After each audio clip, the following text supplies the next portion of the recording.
On a freezing December morning in 1849, a young Russian writer stood in a public square in St. Petersburg, waiting to be executed. Fyodor Dostoevsky was 27 years old. He'd been arrested for participating in a discussion group that read banned books and talked about social reform. For this, the Tsar sentenced him to death. The prisoners were lined up. A priest heard their final confessions. An officer read the death sentences aloud. The first 3 men were tied to posts. A firing squad took position and aimed their rifles. Dostoevsky stood in the second group, forced to watch, knowing his turn would come in moments. Then a messenger arrived on horseback. The Tsar had commuted their sentences. The execution was a staged performance, designed to terrify them. It worked. 1 prisoner went permanently insane. Dostoevsky would have epileptic seizures and nightmares for the rest of his life. He later said those final minutes before the pardon taught him more about human consciousness than years of reading philosophy ever could. His actual sentence was 4 years of hard labor in a Siberian prison camp, followed by mandatory military service. He spent those years among murderers, thieves, and violent criminals in conditions designed to break men. He was educated, refined, an aristocrat among Russia's most brutal outcasts. They hated him for it. He couldn't escape their contempt or their violence. But something unexpected happened in that hell. Dostoevsky began to see these men not as the suffering masses he'd romanticized in St. Petersburg literary salons, but as they actually were. Complex, contradictory, fully human. They could be cruel and generous within the same hour. They believed in God while committing terrible acts. They showed mercy at strange moments and brutality for no reason. They defied every theory about human nature he'd absorbed from books. This destroyed his faith in rational progress, in social engineering, in the perfectibility of mankind through correct ideas. Before prison, he'd believed human beings could be improved through proper education and social organization. Prison showed him that people were far stranger, more irrational, and more unpredictable than any philosophy admitted. They acted against their own interests. They chose suffering when comfort was available. They clung to beliefs that made no logical sense. When he finally returned from Siberia years later, Dostoevsky was a different person. He'd faced death, survived the worst of human conditions, witnessed consciousness at its extremes. He'd lost his youthful idealism, but gained something more valuable: direct knowledge of what human beings actually are beneath all social conditioning and intellectual theory. He spent the rest of his life writing novels that explored what he'd learned. These weren't conventional stories. They were philosophical experiments, psychological laboratories, explorations of consciousness under extreme pressure. His characters murdered, suffered, went mad, found redemption, lost everything, discovered faith, descended into hell. Through them, he asked questions that had no easy answers. Can existence be justified despite innocent suffering? What happens to morality without God? Do people really want freedom, or does freedom terrify them? Why do we sabotage our own happiness? How do ideas possess people like demons? Dostoevsky died in 1881, 45 years before his predictions about revolutionary Russia would come true. He didn't live to see the Bolshevik Revolution, the Gulag, Stalin's purges. He didn't witness the 20th century's ideological catastrophes that would vindicate everything he'd warned about. But he saw them coming. He understood exactly where certain ideas would lead, what revolutionary movements would become, how utopian visions would transform into nightmares. He was a prophet without audience, warning of disasters that seemed impossible to his contemporaries. The revolutionaries didn't heed him. The progressives dismissed him as reactionary. The rationalists found him hysterical. They proceeded as if he'd never written, as if human nature could be perfected through ideology and force, as if his warnings were irrelevant. Then the 20th century happened exactly as he predicted. The ideologies that claimed to love humanity produced the worst atrocities in human history. The movements promising liberation created totalitarian control. The philosophies that seemed progressive and scientific justified mass murder. Millions died because people accepted premises that made killing logical. Dostoevsky had mapped this trajectory decades earlier, but no one listened until it was too late. Fyodor Dostoevsky was born in Moscow in 1821 into a family that seemed destined for respectability. His father was a military doctor who worked at a hospital for the poor. The family lived on hospital grounds, and young Fyodor grew up surrounded by human suffering. He saw poverty, disease, and death before he understood what they meant. This early exposure would mark everything he later wrote. His father was a difficult man, demanding, harsh, suspicious. He drank heavily and treated the family serfs with casual cruelty. When Dostoevsky was 15, his mother died of tuberculosis. 2 years later, he and his brother were sent to military engineering school in St. Petersburg. Dostoevsky hated it. He wanted to write, not build fortifications. But he completed his studies and briefly worked as a military engineer before resigning to pursue literature. His first novel, Poor Folk, appeared in 1846 when he was 24. It was an immediate success. The influential critic Vissarion Belinsky proclaimed him a genius. Dostoevsky entered the literary circles of St. Petersburg as a rising star. He was young, ambitious, and suddenly famous. Then everything collapsed. Dostoevsky began attending meetings of the Petroshevsky Circle, a group of young intellectuals who discussed banned books and radical ideas.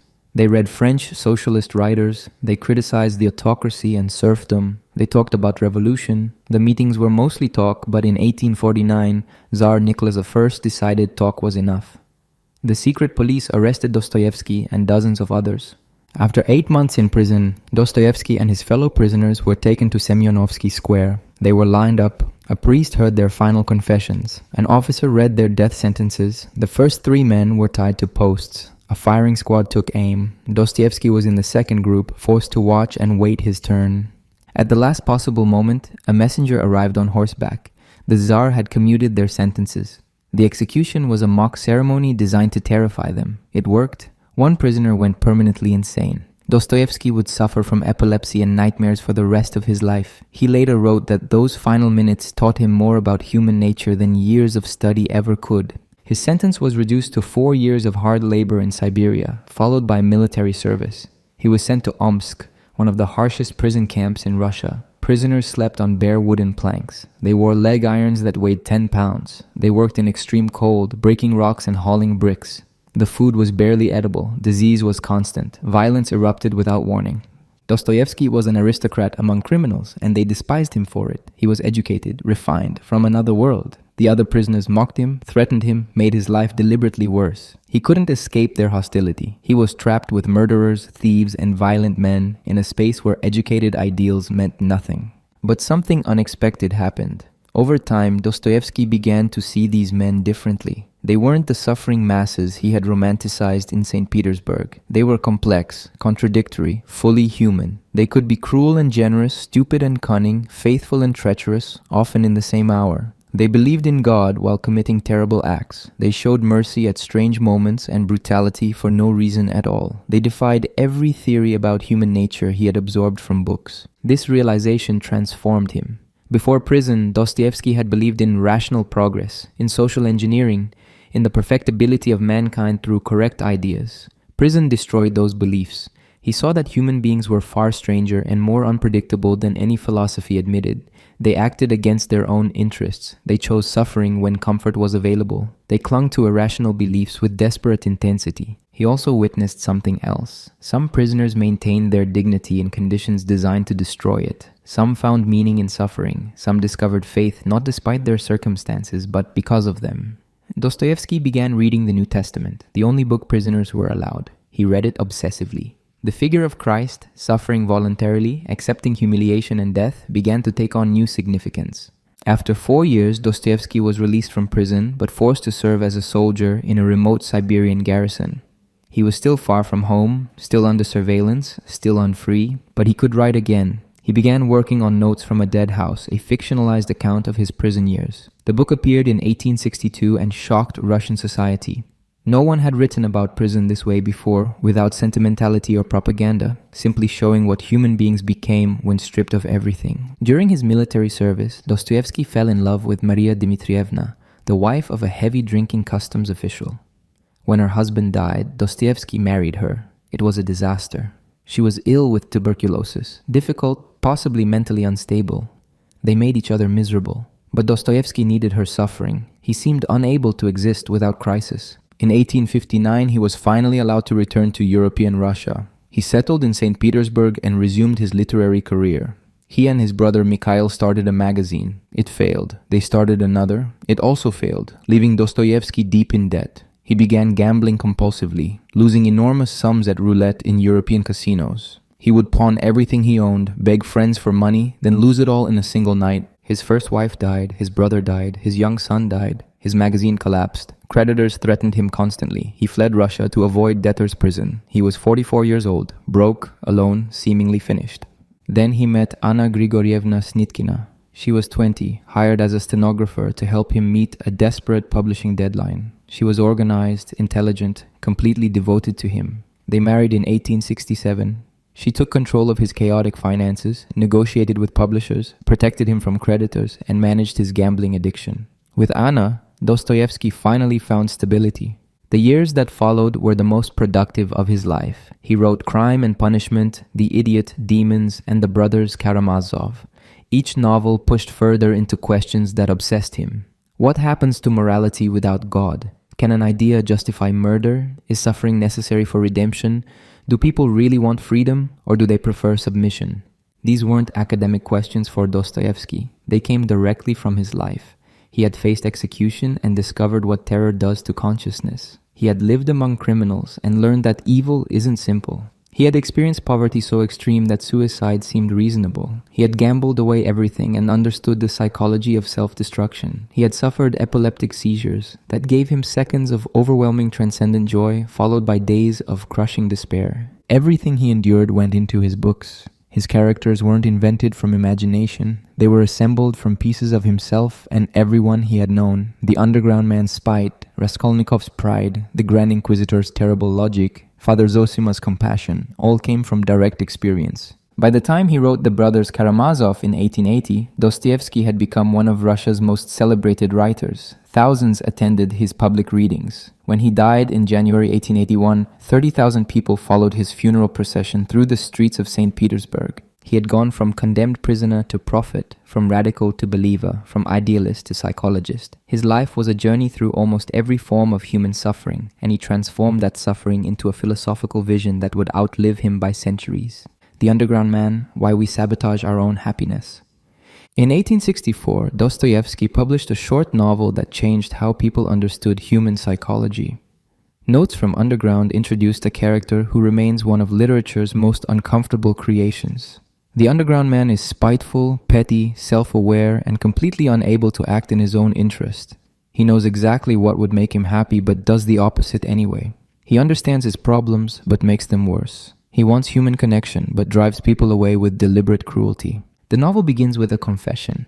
The Underground Man is 40, retired, living alone in St. Petersburg. He tells us immediately that he's sick, that his liver hurts, but he refuses to see a doctor. Not because he can't afford one. Not because doctors are unavailable. He refuses out of spite. Spite against whom? Against himself. This is spite as a metaphor for something deeper, something wrong with human nature itself. He explains that he's been living underground, meaning isolated from society, for 20 years. He spent his career as a low-level civil servant doing meaningless work that he despised. He was rude to people who came to his office. He took pleasure in making their lives slightly more difficult, not because they harmed him, but because rudeness was the only form of power available to him.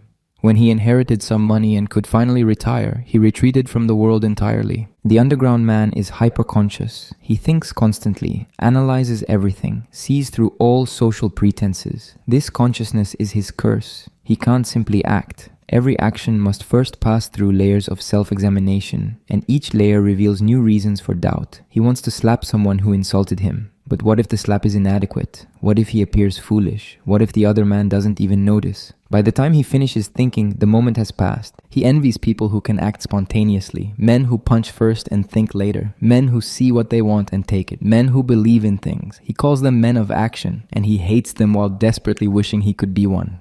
But he can't. His consciousness won't allow it. He's trapped inside his own mind, watching himself fail. Dostoevsky uses the Underground Man to attack the dominant philosophy of his time. In the 1860s, Russian intellectuals were influenced by utilitarian ideas from Western Europe. These ideas claimed that human beings naturally pursue their own rational self-interest. If people understand what benefits them, they'll choose it. Social problems arise from ignorance, not from any flaw in human nature. Therefore, through education and proper social organization, humanity can be perfected. The Underground Man finds this idea absurd. He argues that people constantly act against their own interests. They do this not from ignorance, but from choice. They choose suffering. They choose self-destruction. They choose the irrational simply because it's irrational. Why? Because acting rationally means accepting that you're a predictable mechanism, a function in an equation. It means admitting you have no free will, that you're just responding to inputs like a piano key responds to a finger. He presents a thought experiment. Imagine a perfect society where everything is organized for maximum human benefit. Everyone's needs are met. Everyone is comfortable. Suffering has been eliminated through rational planning. The underground man says people would deliberately wreck such a society. They would create chaos just to prove they're not piano keys. They would choose suffering over comfort if comfort meant being reduced to a mechanism. This was a direct attack on the socialist utopianism popular among Russian intellectuals. Dostoevsky had once believed in such utopias himself before prison taught him otherwise. Now he saw utopian thinking as dangerous because it misunderstood human nature. People don't want happiness if happiness means surrendering freedom. They would rather be freely miserable than mechanically content. The underground man admits this is irrational. He knows it makes no logical sense. But that's exactly his point. Human beings aren't logical. They're perverse. They want things that harm them. They sabotage their own happiness. They do this because choosing irrationally is the only proof they exist as free agents rather than determined objects. The second part of Notes from Underground shows this philosophy in action. The underground man recalls events from 16 years earlier when he was 24. He's even more isolated then, even more consumed by spite. He becomes fixated on an officer who once moved him aside without noticing him. The officer treated him like an object, a thing in the way. The underground man is obsessed with getting revenge for this minor slight. He spends months planning to bump into the officer on the street, to force the officer to acknowledge him. When he finally does it, the officer doesn't even notice. The underground man has wasted months on a revenge that meant nothing to its target, but he can't stop. His spite needs an outlet. He crashes a farewell dinner for a former schoolmate. He wasn't invited. He's not wanted. Everyone at the dinner despises him, and he despises them, but he forces himself on them anyway. Sits through an evening of humiliation, and then delivers a drunken speech about how they're all shallow and false. He's trying to assert superiority, but only reveals his own pathetic neediness. After the dinner, he follows his former schoolmates to a brothel. There he meets Liza, a young prostitute. He launches into a cruel sermon, describing the miserable future awaiting her. He does this not to help her, but to establish dominance, to make her feel small so he can feel large. It works. She breaks down. She opens up to him about her life, her loneliness, her trapped situation. He gives her his address and tells her to visit him. Then he immediately regrets it. When she actually shows up at his apartment days later, he's horrified. His apartment is shabby. His servant is insolent. He's been fighting with this servant about unpaid wages and has just been utterly humiliated. Now Liza witnesses his degradation. He can't bear it. Instead of accepting her compassion, he turns on her with vicious cruelty. He tells her he was manipulating her at the brothel, that his sermon was just a game, that he feels nothing for her. When she sees through this lie and embraces him anyway, recognizing his suffering, he's overwhelmed. For a moment, he accepts human connection. Then he ruins it. He forces money on her, treating her like a prostitute, deliberately destroying the one genuine moment of connection in his life. She leaves. He runs after her but can't find her. He never sees her again. The underground man concludes by admitting he's trying to justify himself, to explain why he lives the way he does, but he can't even do that successfully. He keeps writing, keeps explaining, but the explanation goes nowhere. The novel ends mid-sentence, as if he could continue forever without reaching any resolution. Dostoevsky is showing something radical here. The underground man isn't mentally ill or exceptional. He's the logical endpoint of modern consciousness. Once you become fully aware of yourself, once you see through all social roles and conventions, once you recognize yourself as an object that could be predicted and controlled, you face a choice. You can accept being a mechanism, or you can assert freedom through irrational action. The underground man chooses irrationality as proof of existence. This was written 20 years before Nietzsche, 40 years before Freud, 80 years before existentialism. Dostoevsky anticipated all of them. He understood that human psychology was darker, stranger, and more self-destructive than rationalist philosophy admitted. He saw that consciousness created problems it couldn't solve, that self-awareness became a trap, that freedom meant the freedom to choose wrongly. The underground man wants to be happy. He knows how to be happy. He could apologize, connect with others, seek help, act reasonably, but he won't. He chooses spite instead. He chooses isolation. He chooses to sabotage himself, not because he's broken, but because sabotaging himself proves he's free. It's the only form of freedom he has left. This remains disturbing because we recognize it. We see ourselves making similar choices on smaller scales, picking fights we don't want, ruining relationships that matter, procrastinating on important tasks, choosing resentment over forgiveness. We know what would help us, but we don't do it. We sabotage our own happiness, and somewhere deep down we know exactly why. We're proving we're not machines. We're asserting that we can't be solved or fixed or optimized. We're choosing our own destruction as the last available form of freedom. The Grand Inquisitor, the most dangerous idea in literature. The Brothers Karamazov, published in 1880, contains a chapter that functions as a standalone philosophical text. It's called The Grand Inquisitor, and it's presented as a story within a story, a poem that Ivan Karamazov recites to his brother Alyosha. On the surface, it's about Christ returning to Earth during the Spanish Inquisition, but it's actually about a question that haunted Dostoevsky his entire life. Do people actually want freedom, or is freedom an unbearable burden they'll do anything to escape? Ivan sets his poem in Seville in the 16th century, during the height of the Inquisition. The church is burning heretics daily. The Grand Inquisitor, a 90-year-old cardinal, rules the city with absolute authority. Then Christ appears, walking among the people. He's recognized immediately, not by miracles or announcements, but by something in his presence. He heals a blind man. He raises a dead child. The crowd surrounds him with growing recognition and love. The Grand Inquisitor sees this. He orders his guards to arrest Christ and throw him in prison. That night, the old man visits Christ's cell alone. The door closes. The Grand Inquisitor begins to speak. Christ says nothing. He only listens. The Inquisitor's speech is the core of Ivan's poem, and it's one of the most disturbing arguments in literature. He tells Christ that his return is unwelcome, even dangerous. The church has spent 15 centuries correcting Christ's mistake. What mistake? Offering humanity freedom. The Inquisitor recalls Christ's temptation in the wilderness, when the devil offered him three things: the power to turn stones into bread, the power to prove himself through miracles, and the power to rule all kingdoms of earth. Christ refused all three. He chose to offer humanity freedom instead of bread, faith instead of miracles, and voluntary love instead of authority. The Inquisitor says this was a catastrophic error. Christ overestimated human nature. He thought people wanted freedom. He thought they could handle it. He was wrong. Freedom terrifies people. It crushes them. They don't want to choose. They want to be told what to do. They want certainty, not doubt. They want bread, not freedom. The devil's three temptations weren't temptations at all, the Inquisitor argues. They were offers to take the burden of freedom away from humanity. Turn stones to bread, and people won't have to worry about survival. Perform miracles, and they won't have to struggle with faith. Accept earthly power, and they won't have to make difficult moral choices. The devil was offering mercy. Christ refused and condemned humanity to centuries of suffering under the weight of freedom they couldn't bear. The Inquisitor claims the church understood what Christ wouldn't accept. People can't live with freedom. They need authority. They need mystery. They need someone to tell them what's true, what's right, what to believe. So the church took Christ's teaching and transformed it. They replaced freedom with obedience, faith with certainty, love with authority. They gave people what they actually wanted, not what Christ thought they should want. He says the church now feeds people, both literally and spiritually. It provides bread through its institutions. It provides certainty through its doctrines. It removes the terrible burden of choice. People are happy now, or at least they're not tortured by freedom. They live quiet, obedient lives. They die without having to face the agonizing responsibility of deciding for themselves what's true. The Inquisitor admits this required accepting the devil's offers that Christ refused.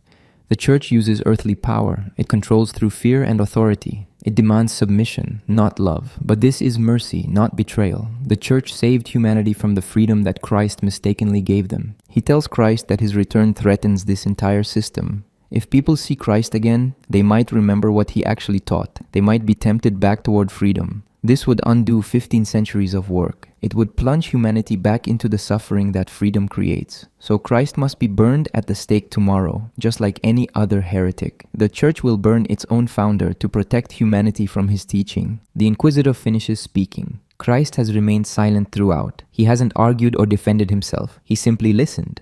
Now he stands, approaches the old man and kisses him gently on his aged lips. That's his entire response, a kiss. The Grand Inquisitor shudders. He opens the cell door and tells Christ to leave and never return. Christ walks out into the dark streets. The poem ends. Ivan finishes his recitation. His brother Alyosha asks what the kiss meant. Ivan doesn't answer directly. Alyosha then kisses Ivan, echoing Christ's response. Ivan laughs uncomfortably, but he's shaken. The chapter is disturbing because the Grand Inquisitor's argument is genuinely compelling. He's not obviously wrong. Look at history. How many times have people willingly surrendered freedom for security? How many times have they supported authoritarian leaders who promised to solve their problems? How many times have they chosen certainty over doubt, obedience over responsibility, comfortable lies over difficult truths? Dostoevsky isn't presenting a simple answer. He's not saying the Inquisitor is right or wrong. He's showing both sides of an unbearable dilemma. Freedom is terrifying. It means you're responsible for your choices. It means you could be wrong. It means endless doubt and uncertainty. It means suffering. Many people would rather submit to authority that removes these burdens. But submission means giving up what makes you human. It means becoming a child again, letting others decide for you. It means accepting that someone else knows better than you do what you should believe, how you should live, what truth is. It means surrendering the dignity of making your own mistakes. Christ's kiss is not an argument. It's an affirmation of something beyond argument. It's saying that freedom, despite its terrible cost, is still worth offering. That love must be free or it's not love. That faith must be chosen or it's not faith. That human dignity requires the possibility of error, suffering, and damnation. The kiss says that taking away freedom, even out of mercy, is ultimately destroying what's human. But the kiss doesn't refute the Inquisitor's logic. It transcends it. The Inquisitor wanted an argument, a defense, a justification. Christ offers only love. The Inquisitor opens the door, which suggests the kiss affected him, but he doesn't change his position. He still believes he's right. He still believes humanity needs authority, not freedom. Ivan tells this story to Alyosha to express his own doubt. Ivan is an intellectual, a rationalist, someone who tries to solve moral questions through logic. The Grand Inquisitor represents Ivan's own fear that maybe Christianity is wrong, maybe human beings aren't capable of the freedom Christ offered, maybe the Church's authoritarian compromise is actually more merciful than Christ's terrible gift. Alyosha's response, kissing Ivan just as Christ kissed the Inquisitor, suggests something that can't be argued, only demonstrated: love, freely given, connection, not through submission but through choice. Alyosha is showing Ivan that the answer to the Inquisitor isn't logical, it's existential. The Grand Inquisitor has echoed through history since Dostoevsky wrote it. Every totalitarian movement has essentially been the Inquisitor's argument in new form. We'll take your freedom and give you bread, security, purpose, certainty. We'll tell you what to believe so you don't have to struggle with doubt. We'll make you happy by removing choice. And millions of people have accepted this offer again and again because the Inquisitor understood something true about human nature. Freedom is crushing. Many people would rather escape it. But every time someone refuses submission, every time someone chooses freedom despite its cost, every time someone accepts responsibility for their own beliefs, they're proving Christ right and the Inquisitor wrong. They're saying that being human means suffering under the weight of freedom and that this suffering is preferable to the comfort of slavery. The chapter ends with no resolution because there is no resolution. The question remains open. Each person must answer it for themselves. Do you want freedom with all its terrible responsibility, or do you want someone to take that burden away? The Grand Inquisitor bet that most people would choose submission. Christ bet otherwise. History shows both of them were partially right. If God is dead, everything is permitted. This phrase doesn't actually appear anywhere in Dostoevsky's novels in exactly these words, but it captures the central argument of his later work. If there is no God, if there is no transcendent moral authority, then morality becomes purely subjective. And if morality is subjective, then nothing is actually forbidden. Everything becomes permissible. This isn't a religious argument, it's a logical one about the foundations of ethics. Dostoevsky explored this problem in almost everything he wrote after returning from Siberia, but nowhere more directly than in Crime and Punishment and the brothers Karamazov. His characters repeatedly face the same question. What obligates me to behave morally if there's no higher authority watching, no ultimate judgment, no cosmic justice?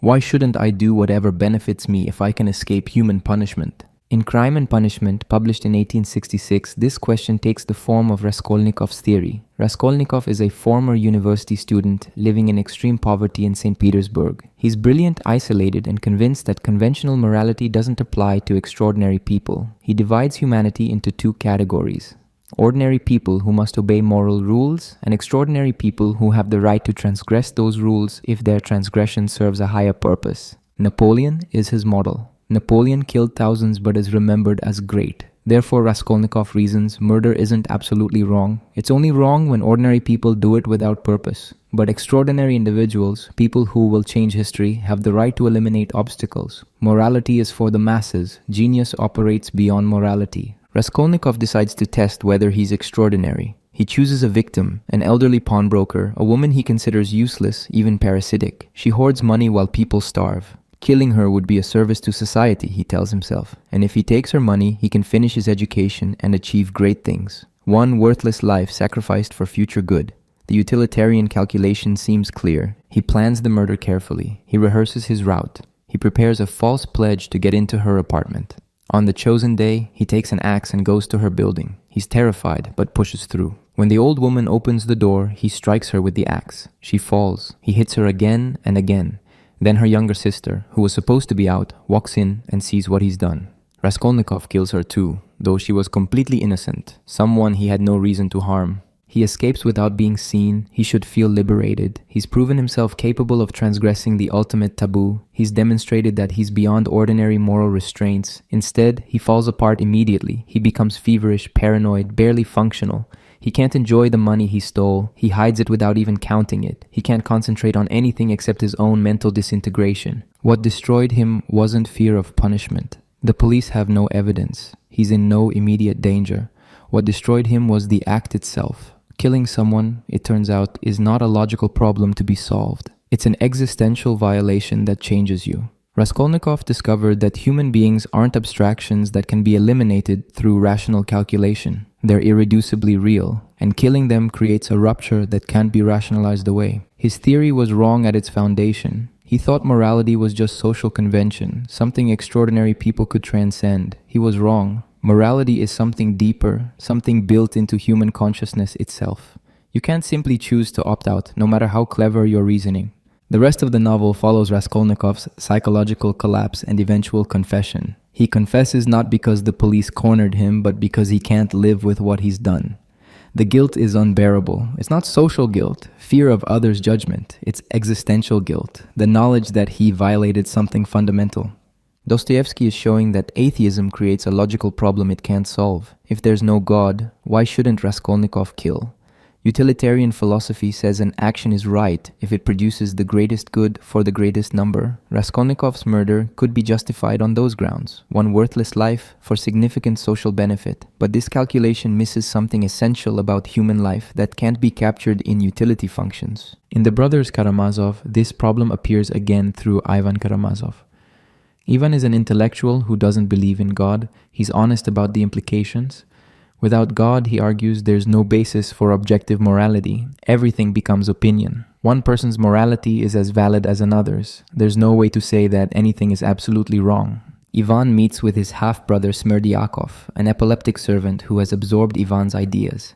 Smerdyakov takes Ivan's philosophy seriously. If nothing is forbidden, if everything is permitted, then why not murder? Specifically, why not murder their father, a disgusting old man who makes everyone around him miserable? Ivan never explicitly tells Smerdyakov to kill their father, but his philosophy provides the justification. His ideas remove the conceptual barrier that prevents the act. When Smerdyakov does murder their father, Ivan is horrified. He never meant for this to happen. He never wanted his father dead. But his philosophy made it possible. Ideas have consequences. If you teach someone that nothing is forbidden, you can't be surprised when they act on it. Ivan has a mental breakdown. He's visited by a hallucination of the devil who congratulates him.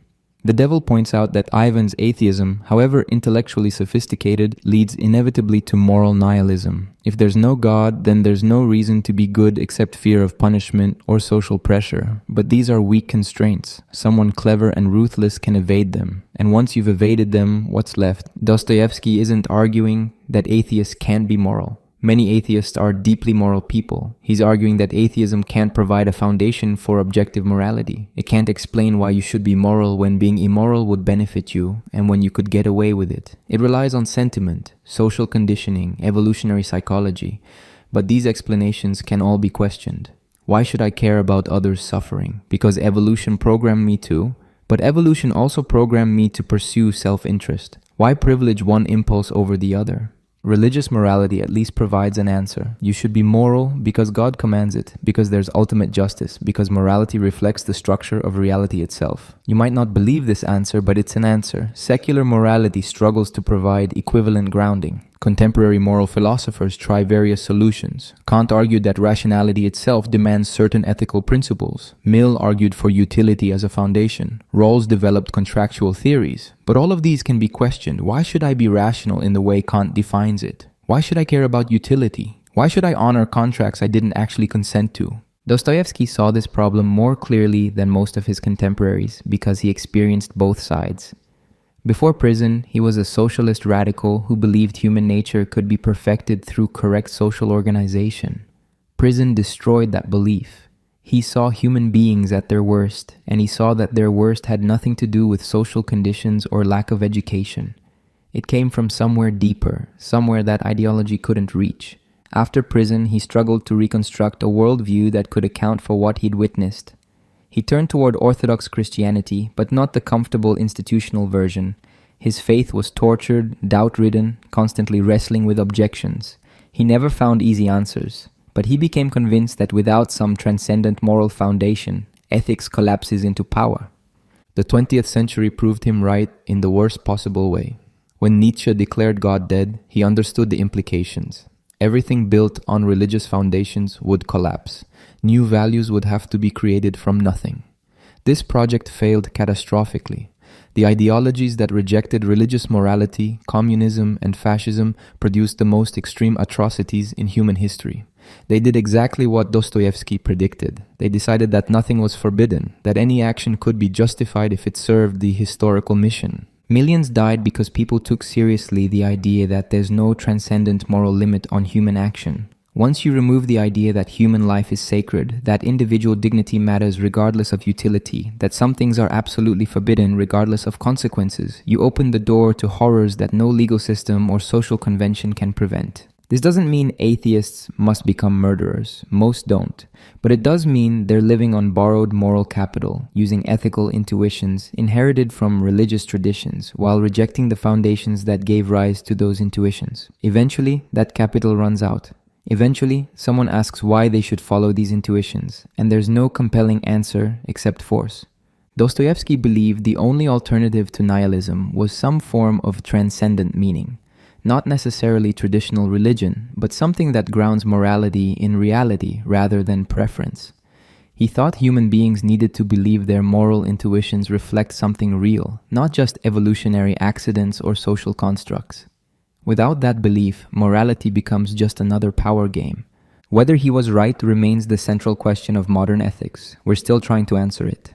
We still haven't found a secular foundation for morality that's as robust as religious foundations were. We've mostly stopped trying, instead pretending the problem doesn't exist, but it does exist, and Dostoevsky saw it coming. The problem of evil: can suffering ever be justified? In The Brothers Karamazov, Ivan presents an argument that Dostoevsky himself considered unanswerable. It's not a sophisticated philosophical proof, it's a simple, brutal observation about the suffering of children. Ivan tells his brother Alyosha that he's collected newspaper clippings about children being tortured. He recounts them in horrifying detail.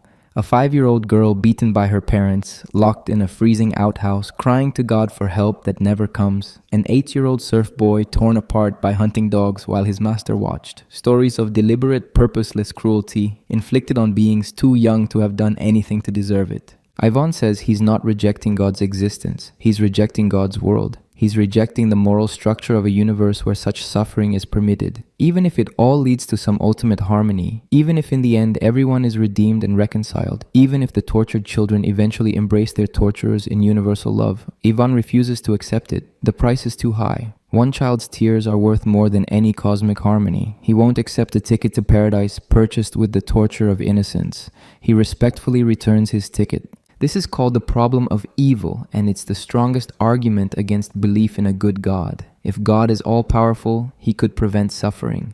If God is all-knowing, he's aware of every instance of suffering. If God is all-good, he would want to prevent suffering. Yet suffering exists, massively and often pointlessly. Therefore, either God lacks power, lacks knowledge, lacks goodness, or doesn't exist at all. Theologians have spent centuries trying to answer this. They've developed theodicies, elaborate justifications for why God permits evil. Free will requires the possibility of evil choices. Suffering builds character and moral development. We can't understand God's plan from our limited perspective. Evil is necessary for good to have meaning. Suffering in this life is temporary compared to eternal reward. Ivan dismisses all of these. Free will doesn't explain childhood cancer. Character development doesn't justify torturing innocents. Claiming we can't understand God's plan is intellectual surrender. Saying evil is necessary for good to exist means God created a defective universe. Promising eternal reward doesn't erase temporal suffering. Dostoevsky doesn't put these arguments in the mouth of a villain. Ivan is intelligent, compassionate, morally serious. His rejection of God's world comes from sensitivity to suffering, not from hardness of heart. He loves humanity. That's precisely why he can't accept a system built on the torture of children. Alyosha, the brother who represents faith in the novel, can't refute Ivan's argument. He doesn't even try. Instead, he reminds Ivan of Christ. Christ is Dostoevsky's only answer to Ivan, and it's not a logical answer. It's an existential one. Christ enters into suffering voluntarily. He doesn't explain it or justify it. He shares it. The Christian claim isn't that suffering makes sense or that it's part of a beautiful plan. The claim is that God himself entered into human suffering, experienced torture and execution, descended into hell. Whatever else this means, it means that suffering isn't a spectator sport. God isn't watching human agony from outside. He's inside it. The crucifixion is God's identification with human pain at its worst. This doesn't solve the logical problem. It doesn't explain why God created a world with suffering in the first place. But it does change the question. Instead of asking why God permits suffering from a distance, we're faced with a God who suffers alongside us. This is deeply strange. It violates what we normally think God should be. An impassible, unchanging, perfect being shouldn't be able to suffer. But if God suffers, then suffering isn't simply a problem to be explained away. It's something that exists in the heart of ultimate reality itself. Dostoevsky experienced more suffering than most people. He faced a mock execution. He spent 4 years in a Siberian prison camp. He lost his first wife to tuberculosis. He lost his brother. He lost his 3-year-old son. He suffered from epilepsy that brought seizures of terrifying intensity. He was chronically in debt, constantly fleeing creditors. He gambled compulsively and lost everything repeatedly. He knew what suffering was, not as an abstract concept, but as lived experience. His faith didn't come from comfort. It came from the decision to believe despite suffering. Not because suffering made sense, but because the alternative was worse. He saw what happened to people who rejected meaning in a world of suffering. They became nihilists. They became cruel. They became the underground man, consumed by spite. Or they became Ivan, paralyzed by compassion that had nowhere to go. The character who represents Dostoevsky's answer most fully is Father Zosima, the elder monk in The Brothers Karamazov. Zosima doesn't explain suffering, he accepts it. He teaches that everyone is responsible for everyone else, that all suffering is shared suffering, that the proper response isn't explanation but love. When faced with evil, don't try to solve it intellectually. Embrace those who suffer. Take their suffering into yourself. This sounds weak compared to Ivan's powerful indictment. It sounds like emotional comfort instead of rational argument. But Dostoevsky isn't trying to win a debate. He's trying to show a way to live in a world that contains suffering you can't explain or eliminate. The choice isn't between believing everything makes sense or becoming a nihilist. The choice is between accepting suffering as meaningless and random or seeing it as something that can be transformed through love. Zosima tells a story about his brother who died young from tuberculosis. In his final weeks, his brother underwent a spiritual transformation. He began seeing everything as beautiful. He asked forgiveness from birds, from trees, from the servants. He said everyone is responsible for everyone. This seemed like fever-induced delusion to those around him. But his brother insisted he was seeing reality more clearly than ever before. He was seeing the interconnection of all things. The way that harming anyone harms everyone. The way that loving anyone serves everyone. This is Dostoevsky's mystical answer to the problem of evil. Suffering can't be explained, but it can be transfigured, not in the sense that it becomes good or acceptable, but in the sense that it can be the occasion for love rather than hatred, for connection rather than isolation, for meaning rather than absurdity. The person who suffers can choose how to suffer. They can become bitter and cruel, letting their suffering poison them and everyone around them. Or they can suffer consciously, accepting it without explanation, using it to deepen their humanity. This doesn't satisfy the logical problem. Ivan's objection still stands. Why should children suffer to give adults opportunities for spiritual development? That's monstrous. The child's suffering remains unjustifiable. But Dostoevsky might say the question itself is wrong. We're asking for suffering to be justified, to be explained as part of a rational plan. But suffering isn't justified, it's evil. That's what makes it suffering. The question is what you do in a world where suffering exists and can't be explained away. You can reject the world as Ivan does. You can turn away from life itself, declaring it all meaningless, or you can accept the world with all its horror and still choose to love, still choose to believe that existence has value, still choose to see beauty alongside terror. Dostoevsky experienced a moment that shaped his understanding of this choice. During his epileptic seizures, he would sometimes experience a few seconds of overwhelming clarity and joy before the seizure struck. He described these moments as access to a different level of consciousness, where everything made sense, where all contradictions were resolved, where he felt absolute harmony with existence. The moments were brief, followed by hours or days of depression and physical agony, but those seconds stayed with him. He knew that state of consciousness existed, even if he could only access it through neurological malfunction. Those moments taught him that reality contains more than suffering. It also contains the possibility of seeing existence as justified, as beautiful, as meaningful, even when logic says otherwise. This wasn't wishful thinking, it was direct experience. And if that experience was real, even briefly, then maybe existence as a whole contained some dimension of meaning that couldn't be captured through rational analysis of suffering and evil. This is a fragile answer. It doesn't refute Ivan's argument, it simply says that intellectual arguments aren't the only form of truth. There's also lived experience, mystical insight, the testimony of those who've suffered most deeply and still affirmed life. These don't prove anything, but they suggest that the problem of evil might not be solvable through logic because it's not fundamentally a logical problem. It's an existential one. Still, Ivan's question remains. Can suffering ever be justified? Dostoevsky's honest answer is no. It can't be justified. The torture of one child can't be balanced against any amount of cosmic harmony, but it might be transfigured, it might be redeemed, not explained, not made acceptable, but somehow transformed into something that doesn't negate meaning. How this works, Dostoevsky can't fully articulate. He only insists it's possible because he's seen it happen. Raskolnikov's equation, when murder becomes mathematics. Crime and punishment begins with a young man trying to solve a moral problem through arithmetic. Rodion Raskolnikov is 23, a former law student living in extreme poverty in St. Petersburg. He's dropped out of university because he can't afford tuition. He lives in a tiny room that's more closet than apartment, barely large enough for a bed. He owes rent he can't pay. He's been surviving by pawning his few possessions to an old woman who runs a lending business from her apartment. Raskolnikov is brilliant, proud, and isolated. He's developed a theory about human nature that he's written an article about, though it was never properly published. The theory divides humanity into two categories. First, ordinary people, the masses, who exist to reproduce and provide material for the future. They must obey moral laws. They have no right to transgress. Second, extraordinary people, those who move history forward, who create new values and new directions for civilization.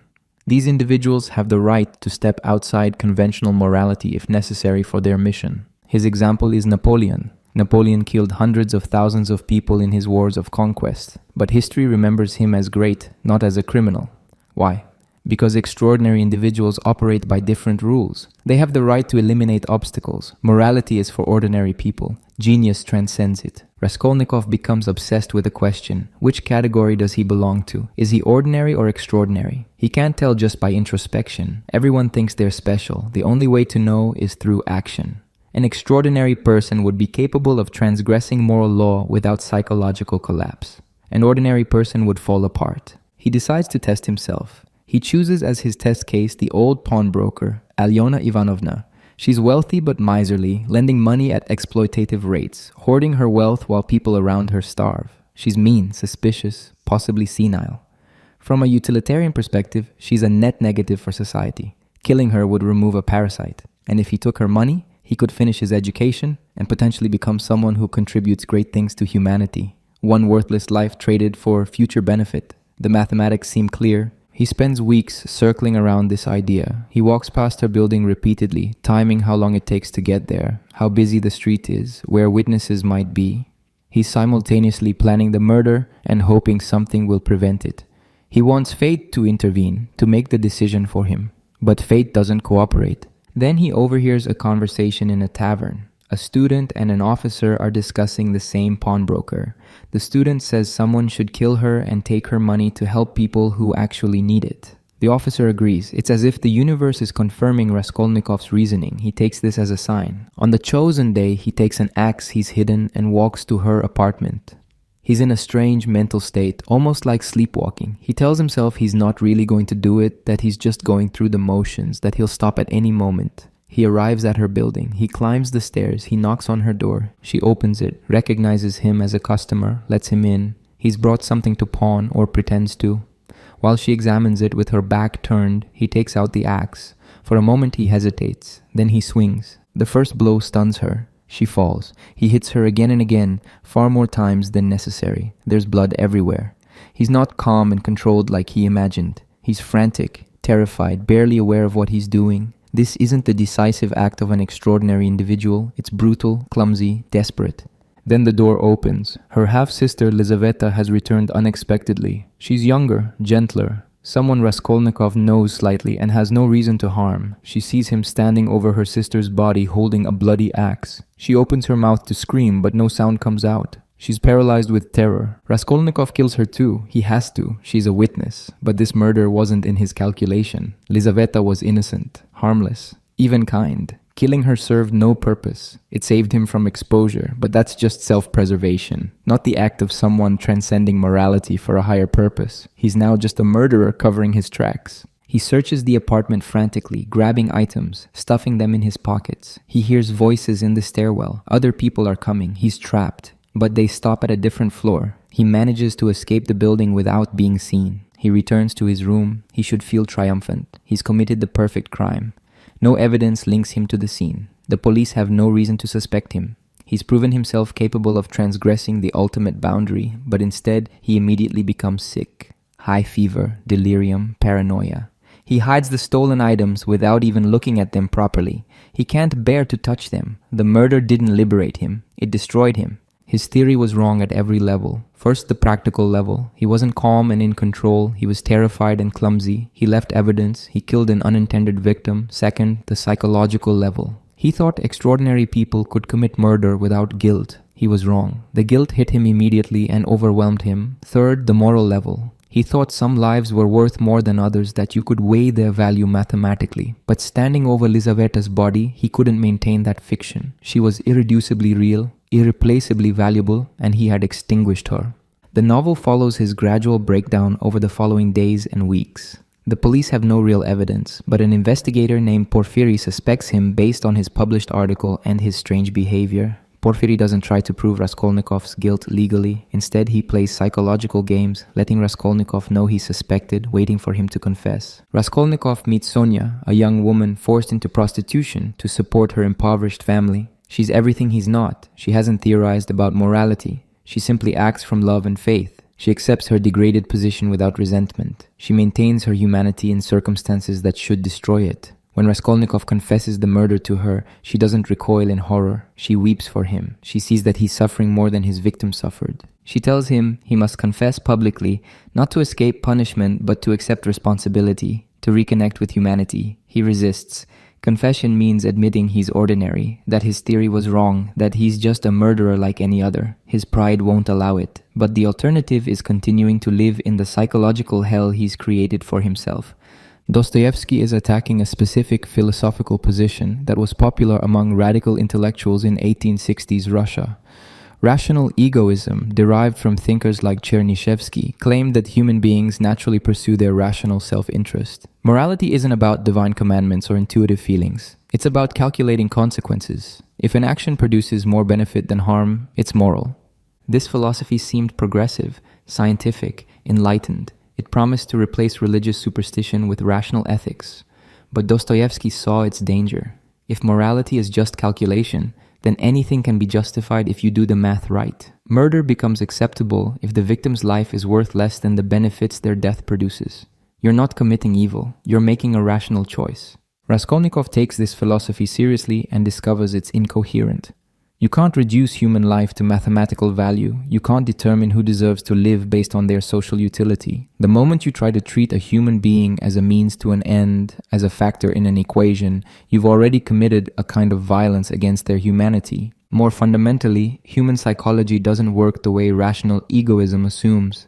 We're not calculating machines that optimize for self-interest. We have consciences that can't be reasoned away. We have moral intuitions that precede calculation. Raskolnikov thought he could override these through willpower and logic. He was wrong. The guilt hit him, regardless of what his theory said should happen. Dostoevsky is also exploring the nature of guilt itself. Raskolnikov's guilt isn't fear of punishment. The police can't touch him. His guilt isn't social shame. No one except Sonia knows what he did. His guilt is existential. He's violated something fundamental about what it means to be human. He's treated another person as an object, as matter to be rearranged according to his will. This violation creates a rupture in his soul that no theory can heal. The only escape is through confession and acceptance of punishment. Not because punishment fixes anything. The murdered women don't come back. Nothing is restored. But confession means acknowledging that what he did was wrong, that his theory was wrong, that he's not extraordinary but simply human and flawed like everyone else. It means surrendering his pride and reconnecting with the moral community he tried to place himself above. The novel ends with Raskolnikov in prison in Siberia, serving his sentence. Sonia has followed him there. He's still struggling with acceptance. In prison, he's forced to live among the criminals he thought he was superior to. They sense his pride and hate him for it. He's isolated even among outcasts. But gradually, something shifts. He begins to see these men as human beings rather than specimens. He begins to see himself as one of them rather than as a failed Napoleon. The final pages suggest a possible redemption, though it's just beginning. Raskolnikov picks up a New Testament that Sonia gave him. He hasn't been able to read it before. His pride prevented it. Now he opens it. Dostoevsky doesn't tell us what he reads or what he thinks. The novel ends with the suggestion that transformation is possible but hasn't happened yet.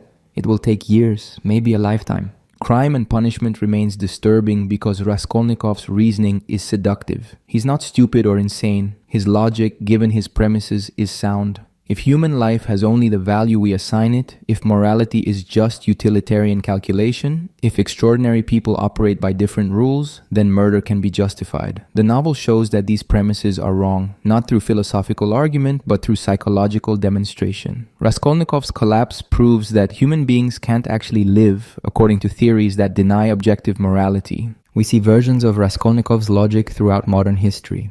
Every totalitarian ideology has essentially made his argument. Some lives are valuable, others aren't. Some people contribute to historical progress, others are obstacles. Eliminating obstacles isn't murder. It's rational action in service of a higher goal. This reasoning has justified countless atrocities. Dostoevsky saw this coming. He understood that once you accept that morality is subjective calculation rather than objective truth, once you decide that human value is assigned rather than inherent, you've opened the door to any horror that can be rationalized. The mathematics of murder seem clean on paper. They become impossible in reality because reality includes the irreducible value of each human consciousness, something that can't be captured in equations. The demons of ideology, how ideas possess people. In 1872, Dostoevsky published Demons, also translated as The Possessed or the Devils. It's his most political novel, and in some ways his most prophetic. He wrote it in response to a real event. In 1869, a radical student named Sergei Nechayev murdered a fellow conspirator who wanted to leave their revolutionary cell.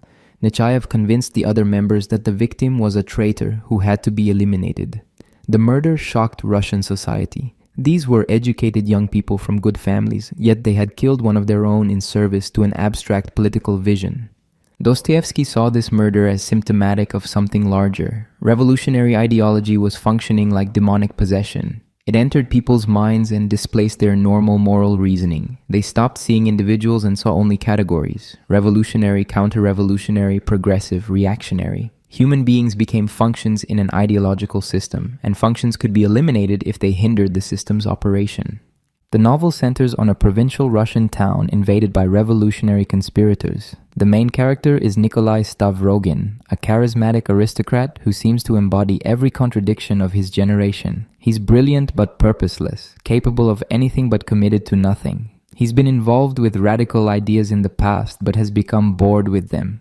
He's committed terrible acts, including apparently raping a child, but feels no genuine remorse, only a kind of aesthetic disgust with himself. Around Stavrogin orbit several other characters, each representing a different response to modernity's crisis of meaning. Pyotr Verkovensky is the main revolutionary conspirator, modeled directly on Nakayev. He's energetic, manipulative, completely unprincipled. He doesn't actually believe in the revolutionary ideas he espouses. He's using ideology as a tool for gaining power. He wants to create chaos, destroy the existing order, and position himself at the top of whatever emerges from the ruins. Verkovensky organizes a revolutionary cell supposedly dedicated to establishing socialism in Russia, but his actual goal is simpler. He wants to bind the members together through shared guilt. He engineers situations where each member commits a crime, creating mutual complicity. Once everyone is implicated, no one can leave or betray the group without incriminating themselves. The ideology is just a recruitment tool. The real structure is criminal conspiracy. He identifies a member who's having doubts, Ivan Shatov. Shatov is a former radical who has rediscovered Russian nationalism and Orthodox faith. He represents the possibility of escape from ideology, of returning to traditional values. Verkovensky decides Shatov must die, not because he's actually a threat, but because killing him will bind the group together through shared murder. Verkovensky convinces the others that Shatov is about to betray them to the police. There's no evidence for this. It's completely fabricated. But once the accusation is made, the group's logic takes over. If he might betray us, we must eliminate him. The group's survival matters more than one individual's life. This is the same calculation Raskolnikov made, but now it's collective rather than individual. The mathematics of murder becomes group ideology. They lure Shatov to a remote location and kill him. The actual murder is chaotic and horrible. These aren't hardened criminals. They're students and intellectuals who have convinced themselves that murder serves a higher purpose. Afterwards, several of them fall apart psychologically. They didn't expect killing to feel like killing. They thought ideological justification would insulate them from guilt. It didn't. Dostoevsky is showing how ideology functions as possession. These young men aren't evil in any traditional sense. They're idealistic, intelligent, genuinely concerned about social injustice. But they've accepted premises that make murder logical. They believe history has a direction and purpose. They believe they're serving that purpose. They believe obstacles to historical progress can and should be eliminated. Once you accept these premises, murder becomes duty. The title Demons refers to a passage from the Gospel of Luke. Christ encounters a man possessed by demons. He casts the demons out, and they enter a herd of pigs. The pigs immediately rush down a hill and drown themselves in a lake. Dostoevsky uses this as a metaphor for Russia. The country has been possessed by Western ideologies, and these ideologies are driving it towards self-destruction. But he's not just making a conservative argument against revolutionary politics. He's analyzing how any ideology can become demonic once it places abstract principles above concrete human beings. The demons in the novel aren't only the revolutionaries.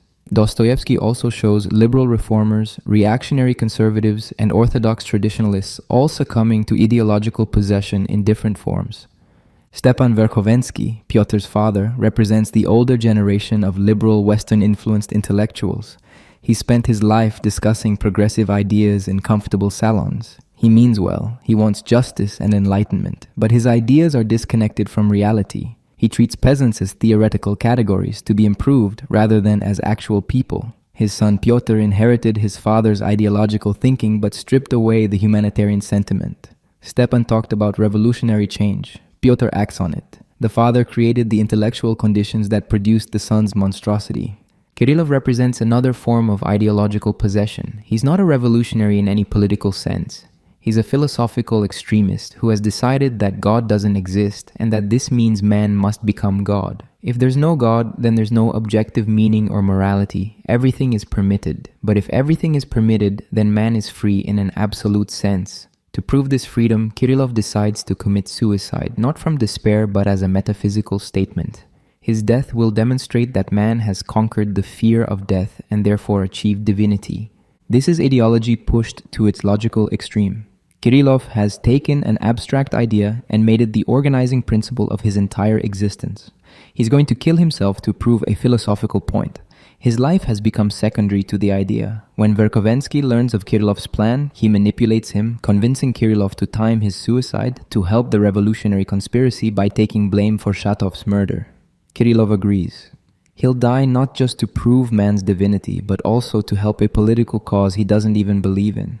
The ideology has consumed him so completely that he can't distinguish between his own will and suggestions from others. Shigalov represents yet another variation. He's developed an elaborate system for organizing society scientifically. He's worked out all the details. He knows exactly how humanity should be structured for maximum efficiency and equality. But his system requires something troubling. To achieve perfect equality, 90% of humanity must be reduced to a herd without individual rights. Only 10%, the enlightened elite, will retain full personhood and guide the masses. Shigalov admits this contradicts his goal of equality, but he insists the mathematics demand it. He's apologetic about this conclusion but stands by it. The logic of his system requires tyranny, so tyranny it must be. Dostoevsky is mocking the pretensions of scientific socialism. Shigalov is a composite of various radical theorists who believed society could be rationally reorganized according to enlightened principles. But every such system, when worked out in detail, requires coercion. The people won't voluntarily submit to the rational organization. They have their own irrational desires and beliefs, so they must be forced into the system for their own good. Utopian ideology inevitably becomes tyrannical because reality refuses to conform to theory. The novel culminates in catastrophe. Shatov is murdered. Kirillov commits suicide. Stavrogin hangs himself, unable to bear the emptiness of his existence. The revolutionary conspiracy collapses. Several members go insane or flee. Verkovensky escapes, planning to start the process again somewhere else. The town is left traumatized, confused about what happened and why. Dostoevsky wrote Demons as a warning. He saw revolutionary ideology spreading among Russian youth and predicted where it would lead. He was writing in 1872. The Bolshevik Revolution occurred in 1917. Everything he predicted happened, but on a scale even he couldn't have imagined. Millions died because people accepted premises that made murder logical. The revolution will perfect humanity. History has a purpose. The ends justify the means. Some lives matter more than others. Resistance to progress must be eliminated. These ideas seemed progressive and humane to those who held them. They genuinely believed they were building paradise. But paradise built on corpses becomes hell. Dostoevsky understood this because he had once believed similar things himself. Before prison, he was attracted to socialist utopianism. Prison showed him what human beings actually were, and it wasn't material for utopian experiments. The demons in the novel are ideas themselves. Not false ideas necessarily, but any ideas held with such intensity that they displace concrete reality. Once you start seeing people as representatives of categories rather than as irreducible individuals, you've been possessed. Once you value your theory of how things should be more than the actual things that are, you've been possessed. Once you're willing to sacrifice real human beings for abstract principles, you've been possessed. This doesn't mean ideas don't matter. Dostoevsky wasn't advocating thoughtlessness. He was warning against ideology, which is different from thought. Thought engages with reality, tests itself against experience, remains open to contradiction. Ideology replaces reality with theory, dismisses contradictory experience, becomes closed to revision. Thought is humble, ideology is possessed. The novel asks whether Russian culture has any immunity to ideological possession. Dostoevsky doesn't provide a clear answer. Some characters find their way to traditional Orthodox faith and see it as an antidote. But Dostoevsky doesn't present this as simple or certain. Faith itself can become ideological, can become another form of possession if held wrongly. The only clear protection is maintaining connection to concrete individuals rather than abstract principles, seeing persons rather than categories, staying grounded in lived experience rather than ascending into pure theory. Demons was largely ignored when first published. Critics found it reactionary, hysterical, unconvincing. Dostoevsky was accused of slandering the younger generation. But 20th century history vindicated him completely. The revolutionary movements he described didn't remain in novels. They took power and implemented their visions. The results were exactly what he predicted. Ideology consumed millions. People committed atrocities while convinced they were serving humanity. The mathematics of murder became state policy. Hannah Arendt later described this as the banality of evil. People committing genocide weren't monsters. They were ordinary bureaucrats implementing a system. They had stopped seeing individuals and saw only functions. Dostoevsky understood this mechanism decades before it manifested historically. He saw that the greatest crimes wouldn't come from passionate hatred, but from ideological conviction, from people who had convinced themselves that their terrible actions served a higher good. The novel remains relevant because ideological possession hasn't ended. It takes new forms, different ideologies, different demons, but the structure is the same. Accept an abstract principle as ultimate truth. Place it above concrete human reality. Divide people into categories of those who serve the principle and those who obstruct it. Eliminate or re-educate the obstacles. Believe you're serving justice while committing injustice. This pattern repeats across political spectrum, across cultures, across time. Dostoevsky's warning is simple. Ideas have consequences. The ideas we hold possess us as much as we hold them. If we accept premises that devalue human life, those premises will eventually demand human sacrifice. If we prioritize theory over reality, reality will eventually revenge itself through catastrophe. If we let ourselves see people as categories rather than individuals, we've taken the first step toward being able to kill them. The only protection is constant vigilance against our own ideological certainty, constant connection to the irreducible particularity of actual human beings, constant humility about our theories of how things should be. This doesn't mean abandoning principles. It means holding them in a way that remains answerable to reality rather than demanding reality conform to them. It means remembering that the person in front of you is more real than any category you might place them in. It means resisting the demonic temptation to sacrifice the concrete for the abstract.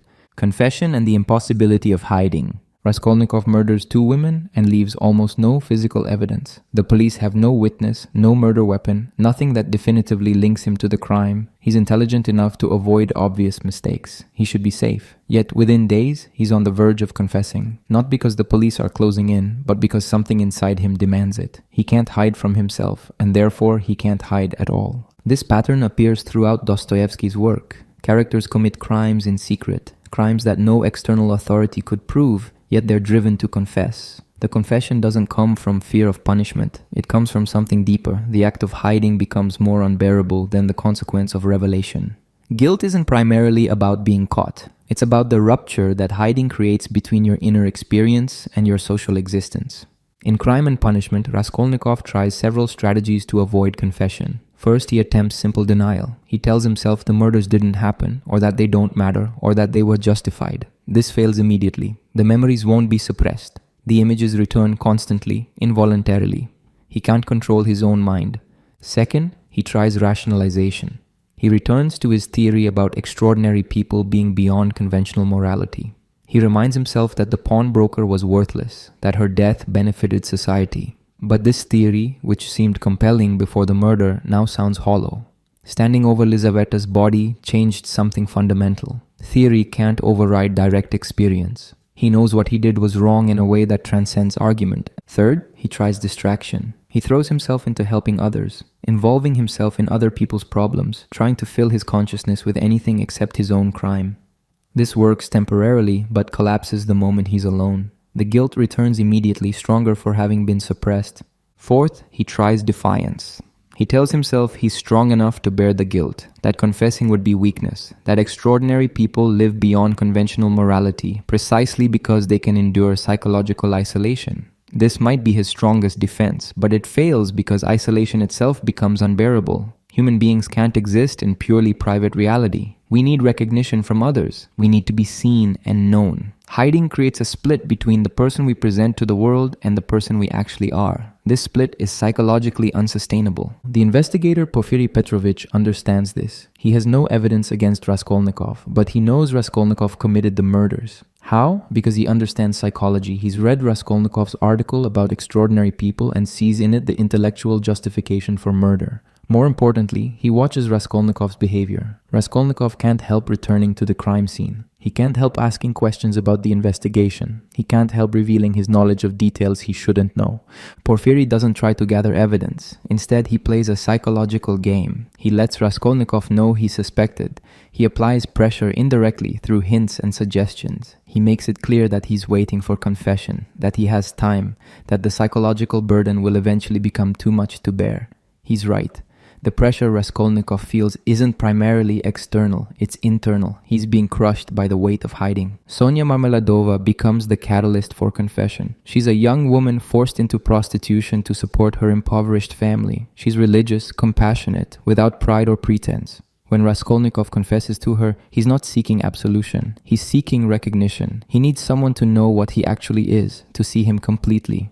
The hiding has become more painful than exposure. Sonia doesn't recoil from him. She weeps. She suffers with him. She recognizes that he's destroyed himself more than he destroyed his victims. She tells him he must go to the crossroads, kneel down, kiss the earth, and confess publicly, not to escape punishment but to reconnect with humanity. The confession is a ritual of return. By hiding, he separated himself from human community. Only by revealing himself can he return. Raskolnikov resists. Public confession means admitting his theory was wrong, that he's ordinary, that he failed his own test. His pride makes this almost impossible. But the alternative is continuing to live in the psychological hell he's created. Eventually, pride becomes less powerful than the need for truth. Dostoevsky is exploring something fundamental about consciousness. We exist in two modes simultaneously. There's private subjective experience, the internal reality that only we have direct access to. Then there's social existence, the self we present to others, the role we play in shared reality. These two modes normally align reasonably well.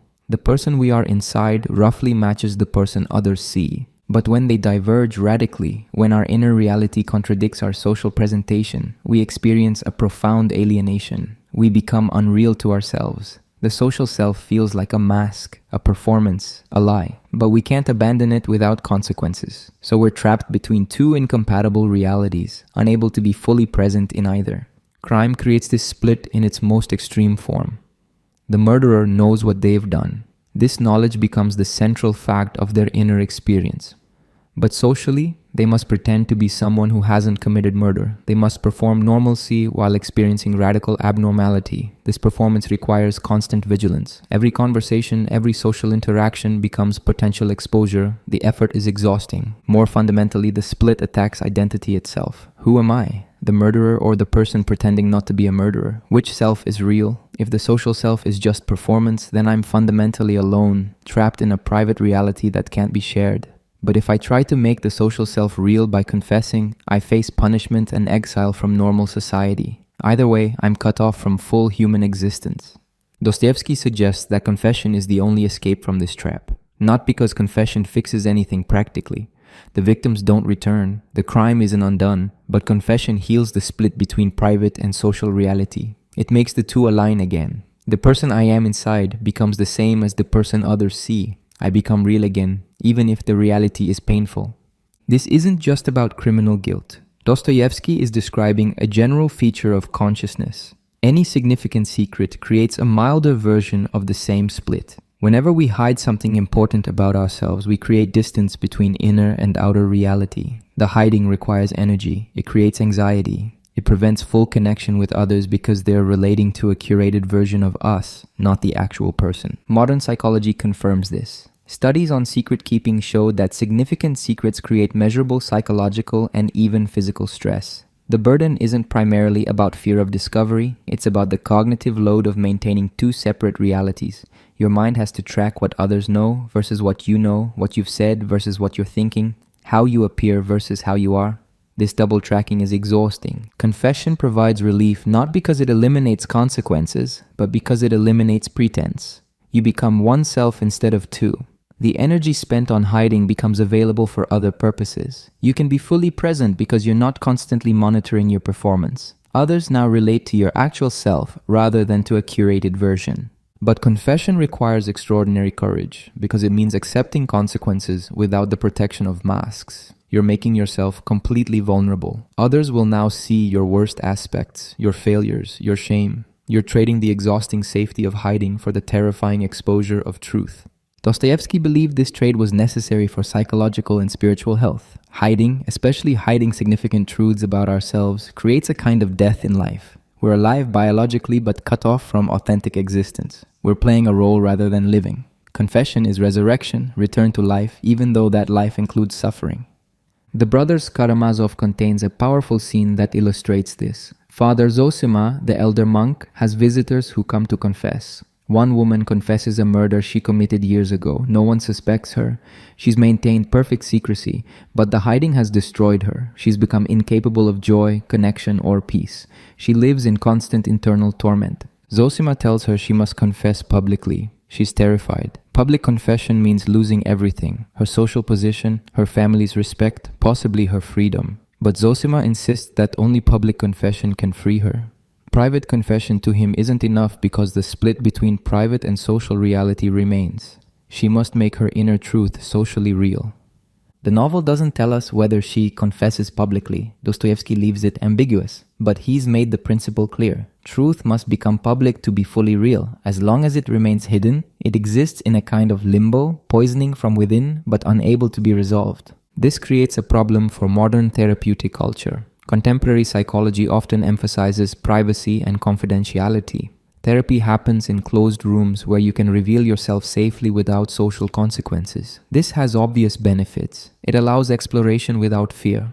But Dostoevsky would argue it's incomplete. Private confession to a therapist might provide relief, but it doesn't fully heal the split between private and social reality. That requires confession in the social world where the secret mattered. This doesn't mean everyone must publicly confess everything. That would be its own form of tyranny. But it suggests that significant secrets, things that meaningfully divide our inner and outer selves, can't ultimately be managed through pure privacy. They demand some form of social recognition, some way of making inner truth accessible to others, even if only to select others. Raskolnikov's confession doesn't solve his problems. He goes to prison in Siberia for years of hard labor. But his psychological torture ends. The split heals. He becomes one person again, however painful that person's circumstances. The prison he enters is less confining than the prison he created through hiding. External imprisonment is bearable. Internal imprisonment isn't. Everyone is responsible for everyone. In The Brothers Karamazov, Father Zosima makes a statement that sounds absurd on first hearing. He says that each person is responsible not only for their own actions, but for everyone and everything. He goes further. He says each person is guilty before everyone and for everyone. This isn't metaphorical exaggeration. He means it literally. You are responsible for crimes you didn't commit, for suffering you didn't cause, for evil you actively oppose. This idea appears throughout Dostoevsky's later work. It contradicts normal moral reasoning. We believe people are responsible for what they choose and control. You're guilty for your actions, not for actions of others. You're responsible for harm you cause, not for harm that happens independently of you. Moral responsibility has boundaries. It must, or the concept becomes meaningless. But Dostoevsky is making a different kind of claim. He's not talking about legal responsibility or even conventional moral guilt. He's describing an existential condition of human interconnection.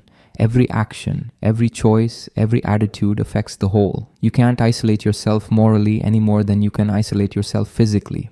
What you do changes what's possible for others. What you fail to do creates conditions for evil you didn't directly commit. Father Zosima illustrates this with his own life. As a young man, he was a military officer preparing for a duel.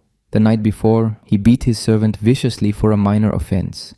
The servant accepted the beating without protest. The next morning, Zosima looked at his servant and suddenly saw what he'd done. He treated a human being as an object for his anger. He'd acted as if his servant existed for his use, rather than as a consciousness equal to his own. This recognition transformed him. Before the duel, he publicly apologized to his servant and asked forgiveness. His friends thought he'd gone mad, but Zosima had seen something they hadn't. Every time he treated another person as less than fully human, he degraded humanity as such. His cruelty to his servant didn't just harm one person, it reinforced structures that allowed such cruelty. It made the world slightly more tolerant of dehumanization.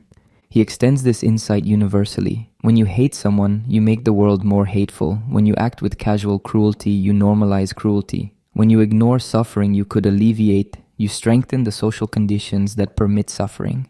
You're not just making individual choices, you're participating in creating collective reality. This seems to place an impossible burden on individuals. How can you be responsible for everything? You can't control what others do. You can't prevent all suffering. You can't fix systemic problems alone.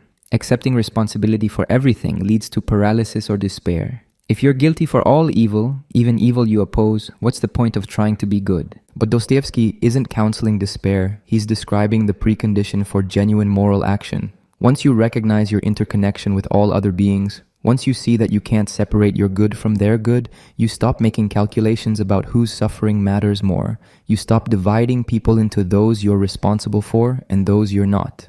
Every person becomes your responsibility because every person affects the whole you're part of. Zosima tells a story about his brother who died young from tuberculosis. In his final weeks, his brother experienced a spiritual awakening. He began asking forgiveness from everyone, servants, animals, birds. He said he was guilty before all creation. His family thought the illness had affected his mind, but he insisted he was seeing more clearly than ever. He recognized that his existence implicated him in a web of relationships where every action mattered, where his comfort came at others' expense, where his indifference permitted suffering. This recognition didn't make him gloomy. It filled him with joy. He could finally see reality as it actually was, interconnected, meaningful, demanding. He was responsible for everything, but this meant everything he did mattered. No action was isolated or irrelevant. The smallest gesture of kindness affected the whole. The smallest cruelty did likewise. He could participate in creation or in destruction, and the choice was his constantly. Dostoevsky contrasts this with modern individualism, which treats people as separate atoms pursuing independent interests. In this view, your responsibility extends only to direct effects of your deliberate actions. You're not responsible for systemic outcomes unless you directly caused them. You're not guilty for others' crimes unless you participated. This seems like common sense, but Dostoevsky argues it's morally blind. Consider how evil actually operates. The Holocaust wasn't committed by monsters acting alone. It required millions of ordinary people making small choices. A bureaucrat processes paperwork, a train conductor transports passengers, a neighbor ignores screams, a citizen accepts propaganda. Each person can claim they didn't personally kill anyone. Each person can say they were just doing their job, following orders, minding their own business, but collectively they enabled genocide. Where's the responsibility? If you limit responsibility to direct causation, everyone is innocent except the person who operated the gas chamber. But this is obviously wrong. The person who processed the paperwork is responsible. The person who ignored the screams is responsible. The person who accepted propaganda without question is responsible. They didn't commit murder directly, but they created conditions that made murder possible. Dostoevsky extends this logic universally. You live in a society with structures of oppression. You benefit from those structures, even if you didn't create them. Your comfort comes partly from others' exploitation, even if you don't personally exploit anyone. Your indifference to suffering permits that suffering to continue. You're not innocent just because you didn't directly cause harm. You're implicated in the whole system you participate in. This doesn't mean everyone is equally guilty. The person who kills is more guilty than the person who looks away. But the person who looks away is still guilty. There are degrees of responsibility, but no one has zero responsibility. We're all implicated in collective outcomes.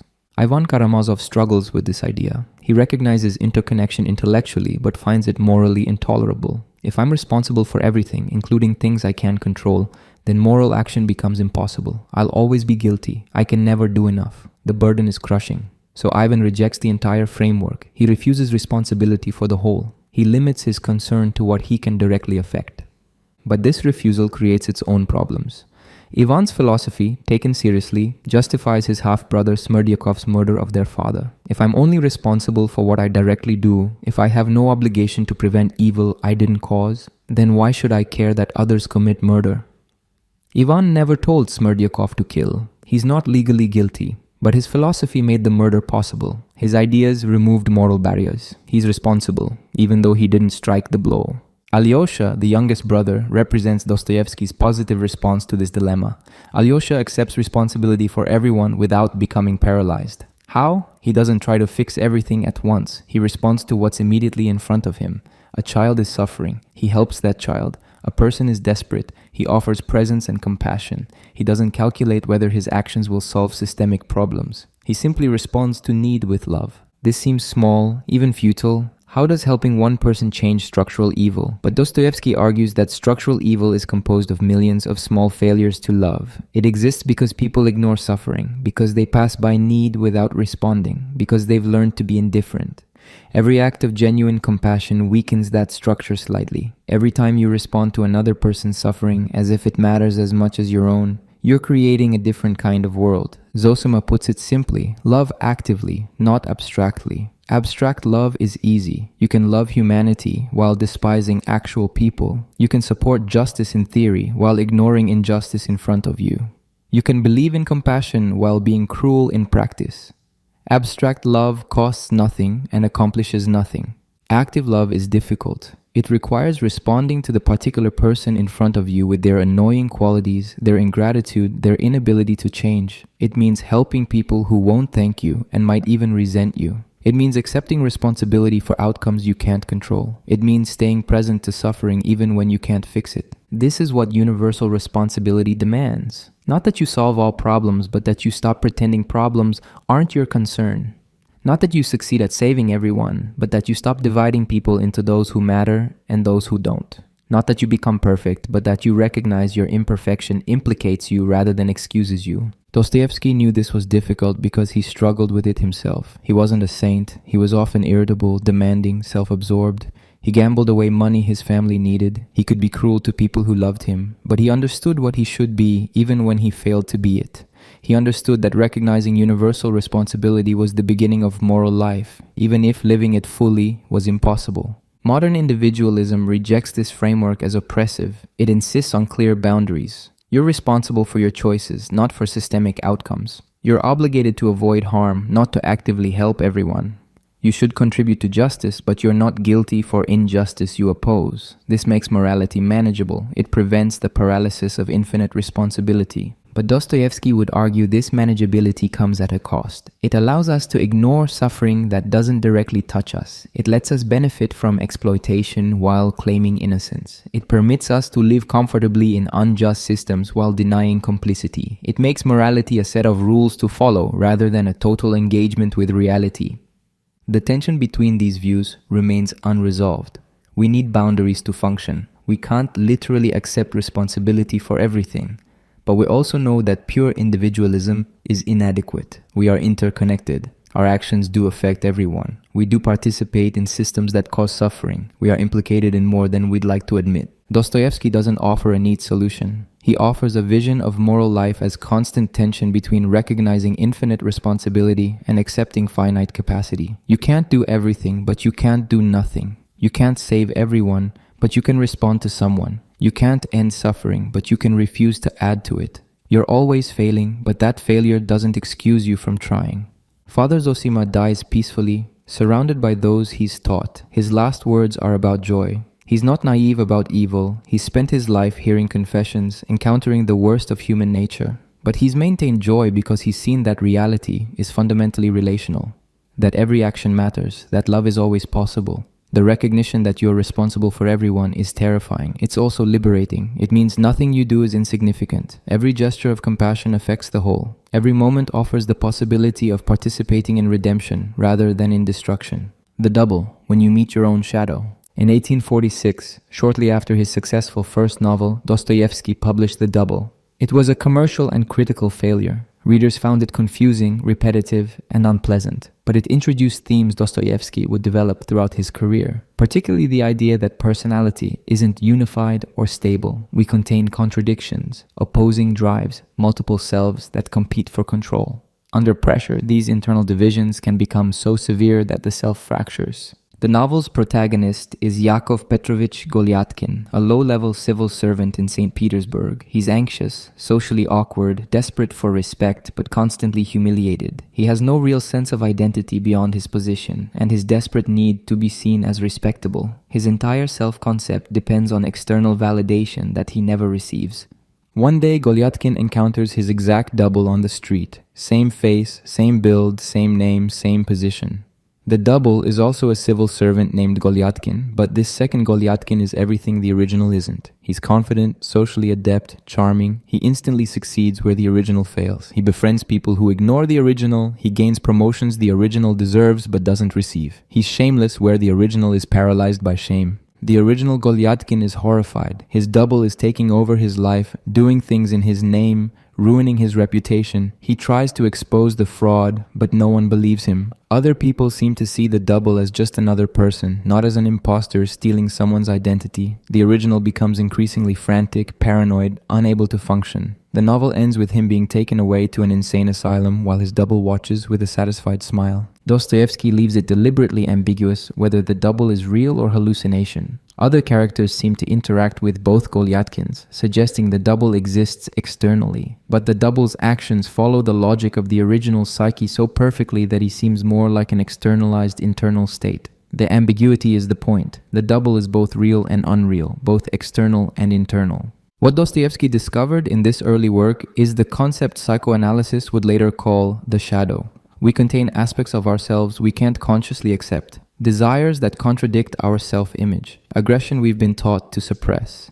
needs that make us vulnerable, ambitions that seem shameful. These aspects don't disappear, they go underground, into what we're not conscious of, but they remain active, influencing behavior in ways we don't recognize. Golyatkin has spent his life suppressing everything that doesn't fit his desperate need to be seen as respectable. He suppressed his actual desires, his anger at being humiliated, his ambition to be more than a minor clerk. He's created a false self, a performance of respectability that has no substance behind it. But the suppressed material remains. It accumulates pressure.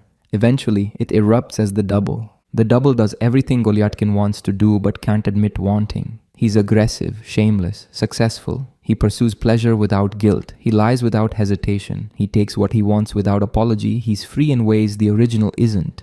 But this freedom is monstrous because it lacks all moral restraint. The double is pure ID, desire without conscience. Dostoevsky is showing that psychological repression doesn't eliminate what's repressed. It just removes it from conscious control. The suppressed material becomes autonomous, acting independently of conscious will.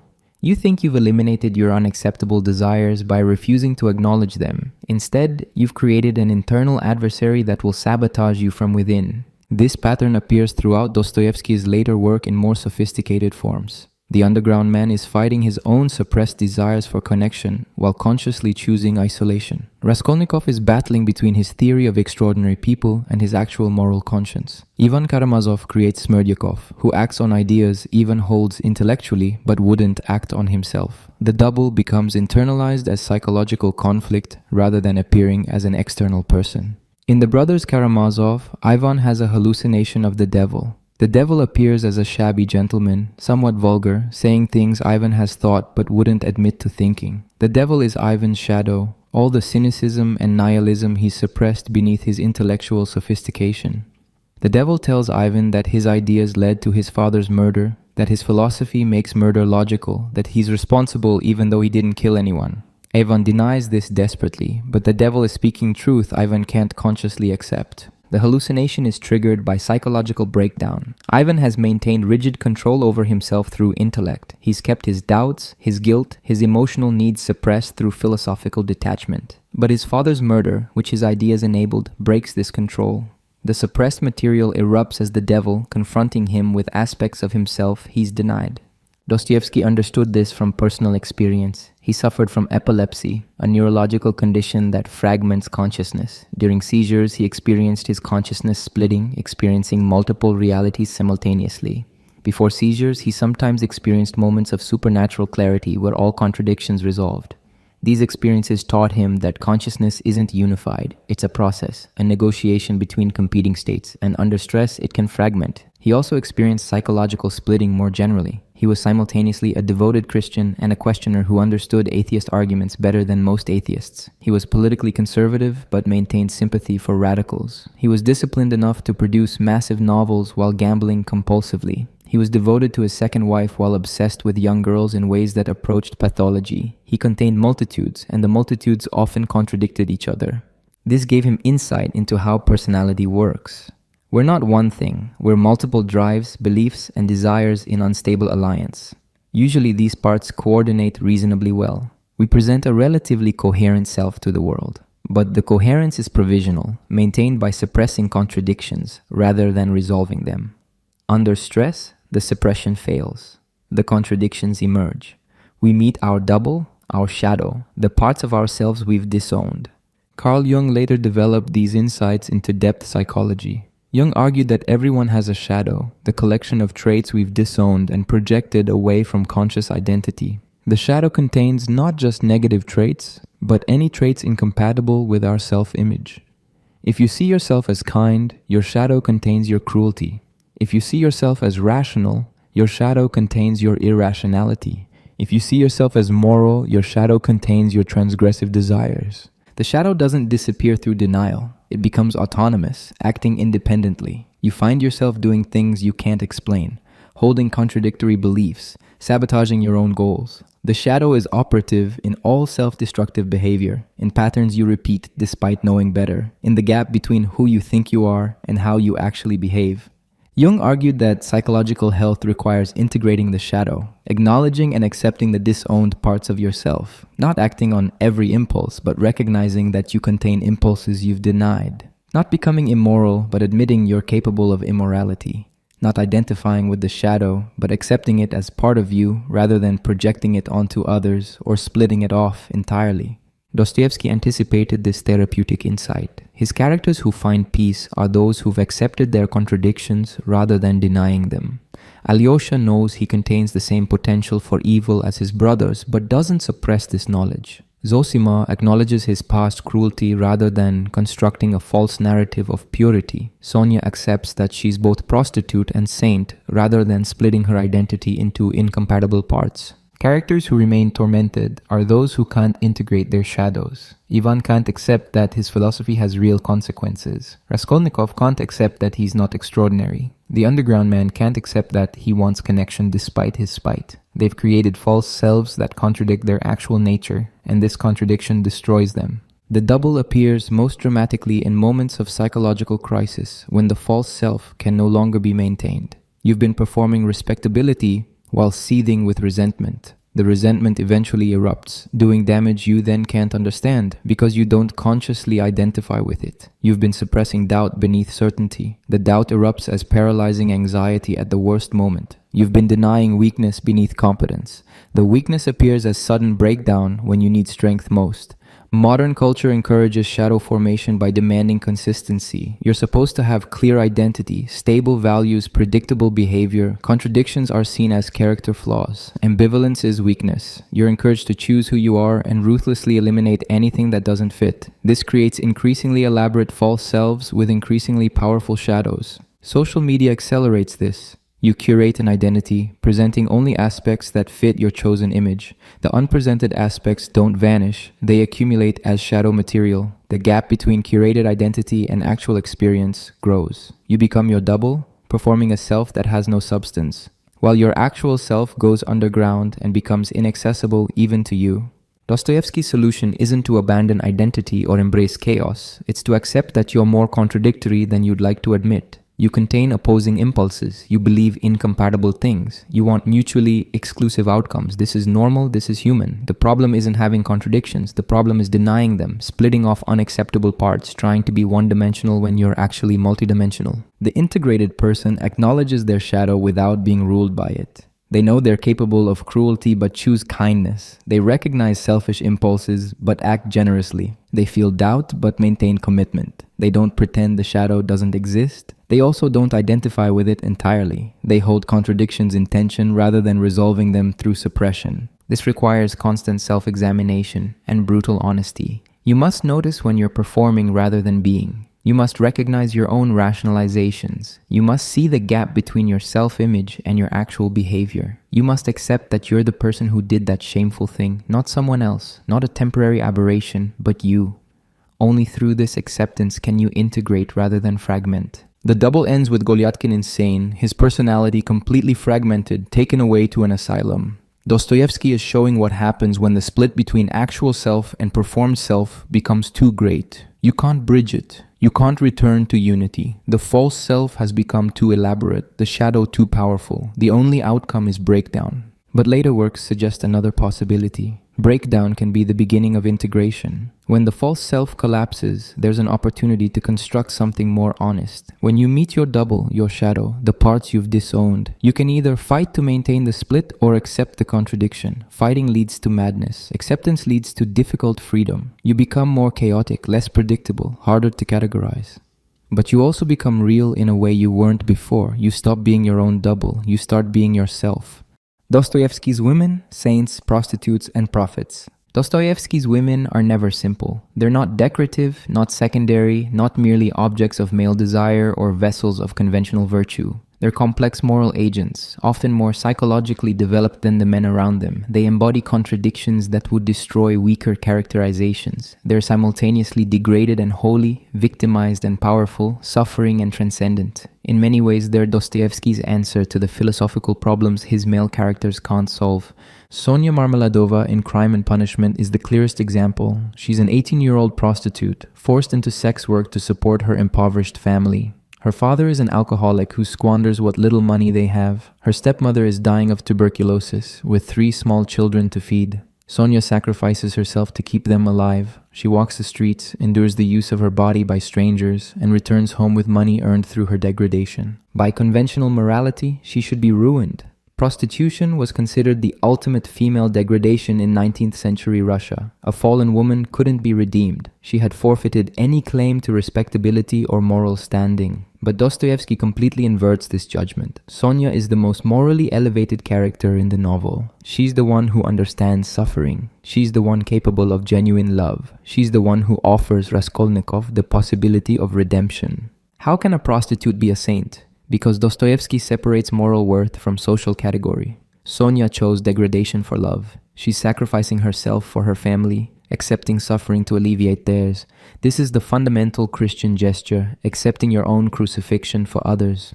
The specific form her sacrifice takes, prostitution, is less important than the willingness to sacrifice. She maintains faith despite having every reason to lose it. God has apparently abandoned her to terrible circumstances. She prays but receives no deliverance. Yet she continues to believe not from naivety but from something deeper.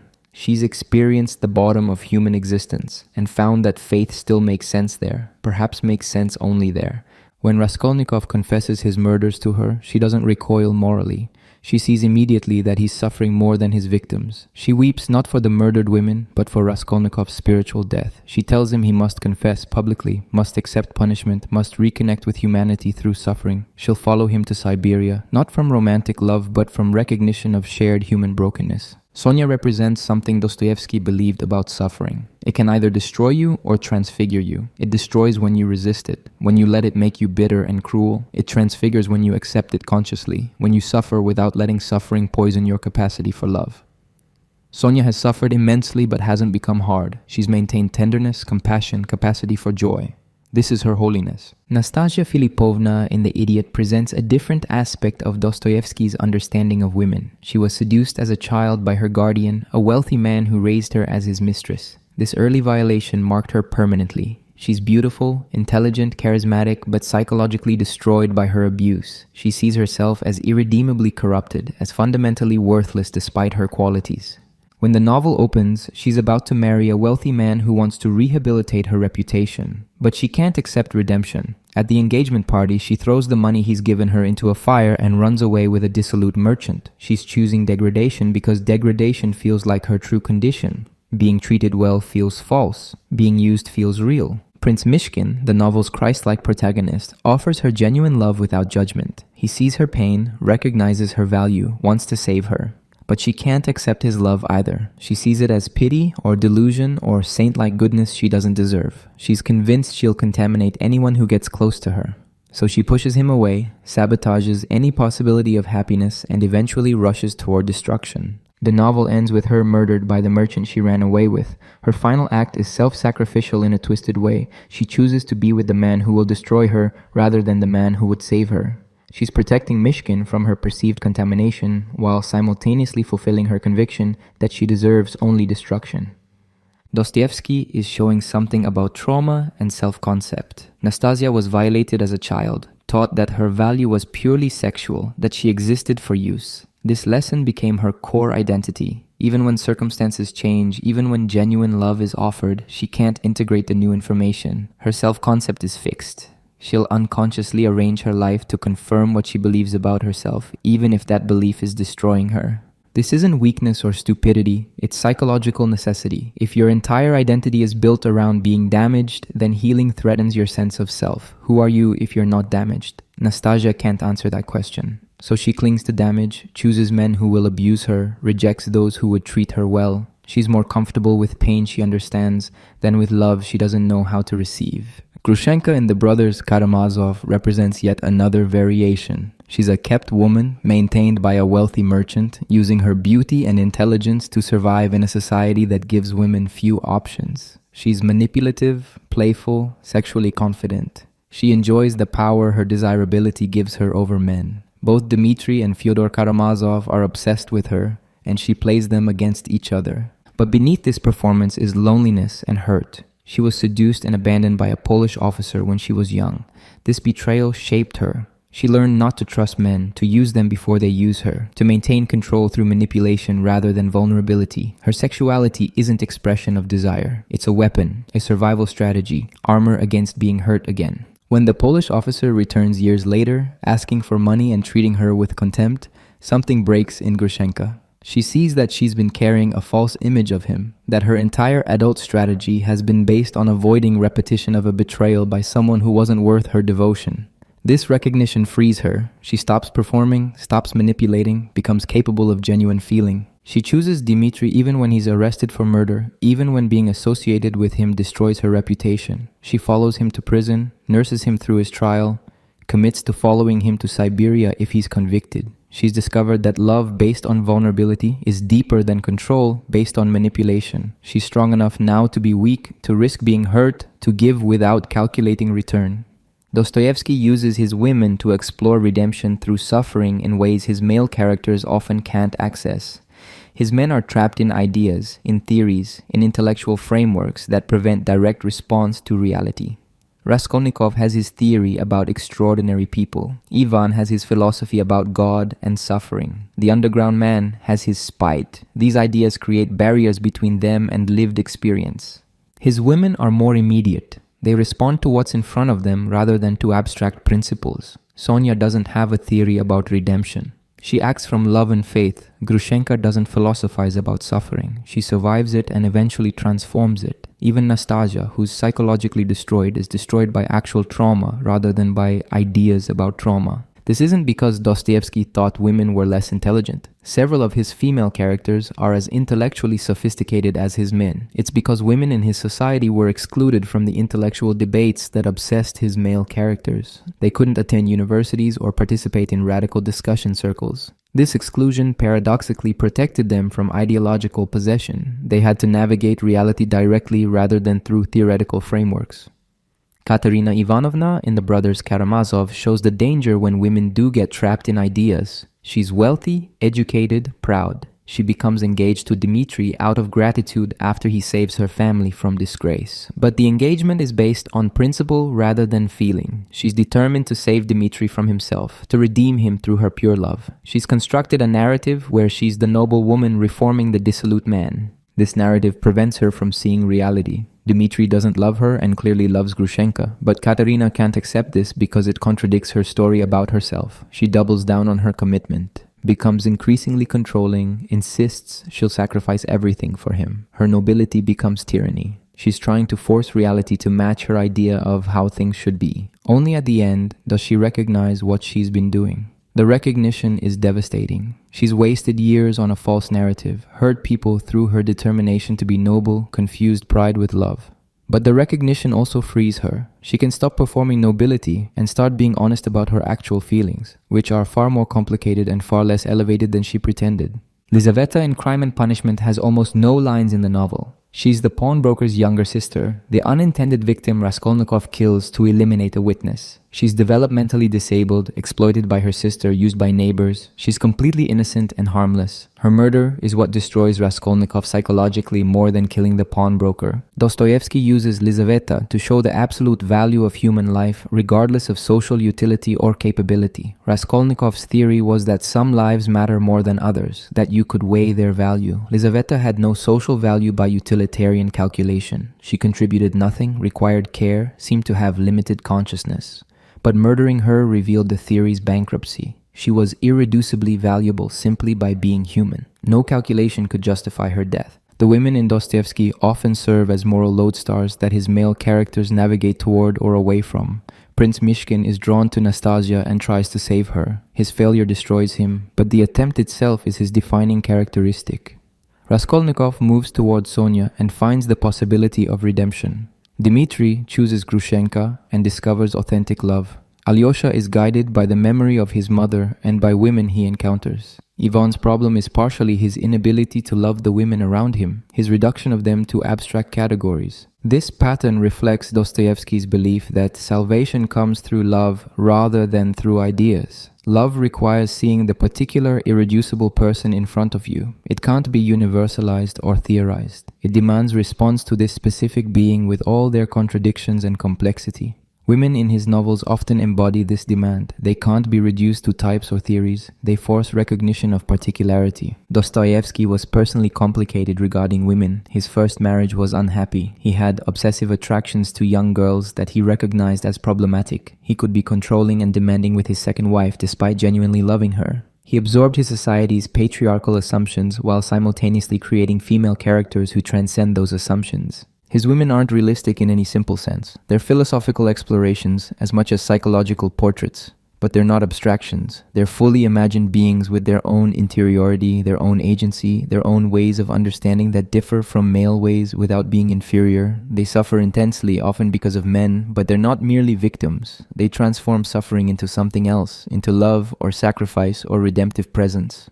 The prostitute who's holier than respectable society, the abused woman who can't accept love, the manipulator who discovers vulnerability, the proud woman trapped in false nobility, the disabled woman whose murder reveals absolute human value. These aren't stereotypes. They're investigations into how consciousness works under extreme pressure, into what remains human when everything else is stripped away, into whether redemption is possible and what form it takes. Dostoevsky's women are often more psychologically courageous than his men. They're willing to feel deeply, to accept suffering without philosophizing it away, to love without protection.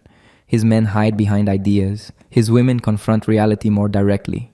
This makes them vulnerable, but also gives them access to truths his male characters struggle toward intellectually. Modern readers sometimes find Dostoevsky's treatment of women problematic. His prostitutes are too willing to suffer. His women accept abuse too readily. His female virtue depends too much on self-sacrifice. These critiques have validity. Dostoevsky was a man of his time with his time's limitations, but his women also exceed those limitations. They're not conventional Victorian angels or fallen women. They're complex beings navigating impossible situations with whatever resources they have, finding dignity and even holiness in circumstances designed to destroy it. Beauty, terror, and salvation. In The Idiot, Prince Mishkin makes a strange statement. He says beauty will save the world. When pressed to explain, he can't. The statement hangs in the air, provocative and unclear. What kind of beauty? How does it save? From what?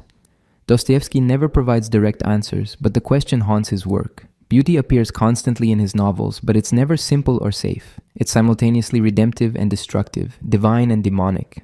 Nastasia Filipovna in The Idiot is described as devastatingly beautiful. Men become obsessed with her on sight. Her beauty gives her power, but it's also her curse. She was sexually exploited as a child precisely because of her beauty. Men see her beauty and want to possess it, reducing her to an object of desire. Her beauty attracts attention, but prevents her from being seen as a complete person. It's both gift and trap.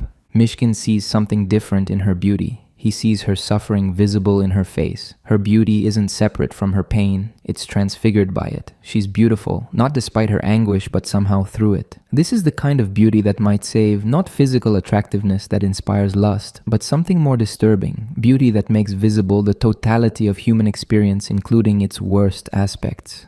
Dmitry Karamazov makes a speech about beauty that captures Dostoevsky's ambivalence. He says beauty is a terrible thing because it's mysterious. God and the devil are fighting, and the battlefield is the human heart. Beauty is where this battle occurs. It can elevate you toward the divine or drag you toward destruction. The same beauty that inspires love can inspire obsession. The same aesthetic experience that leads to transcendence can lead to depravity. Dostoevsky experienced this personally through his epilepsy. Before seizures, he sometimes had moments of overwhelming aesthetic and spiritual ecstasy. Everything seemed to make sense. All contradictions resolved into harmony. The universe appeared justified. These moments lasted only seconds, but felt eternal. Then came the seizure, followed by days of depression and physical agony. Was the ecstasy real or just neurological malfunction? Was the beauty he experienced authentic or illusion? He concluded it was real, that those moments revealed something about the structure of reality that normal consciousness couldn't access.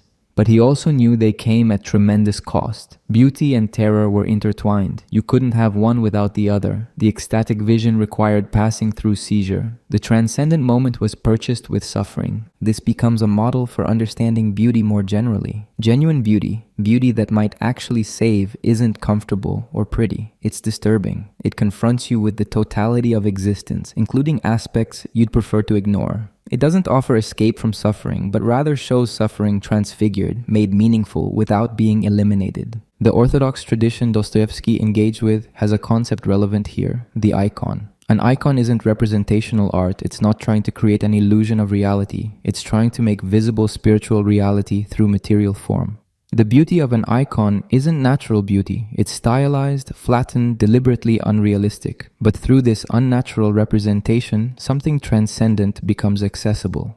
Dostoevsky's fiction works similarly. His characters aren't realistic in the sense of mimicking ordinary people. They're heightened, extreme philosophical experiments. But through their extremity, they make visible psychological and spiritual realities that ordinary realism would obscure.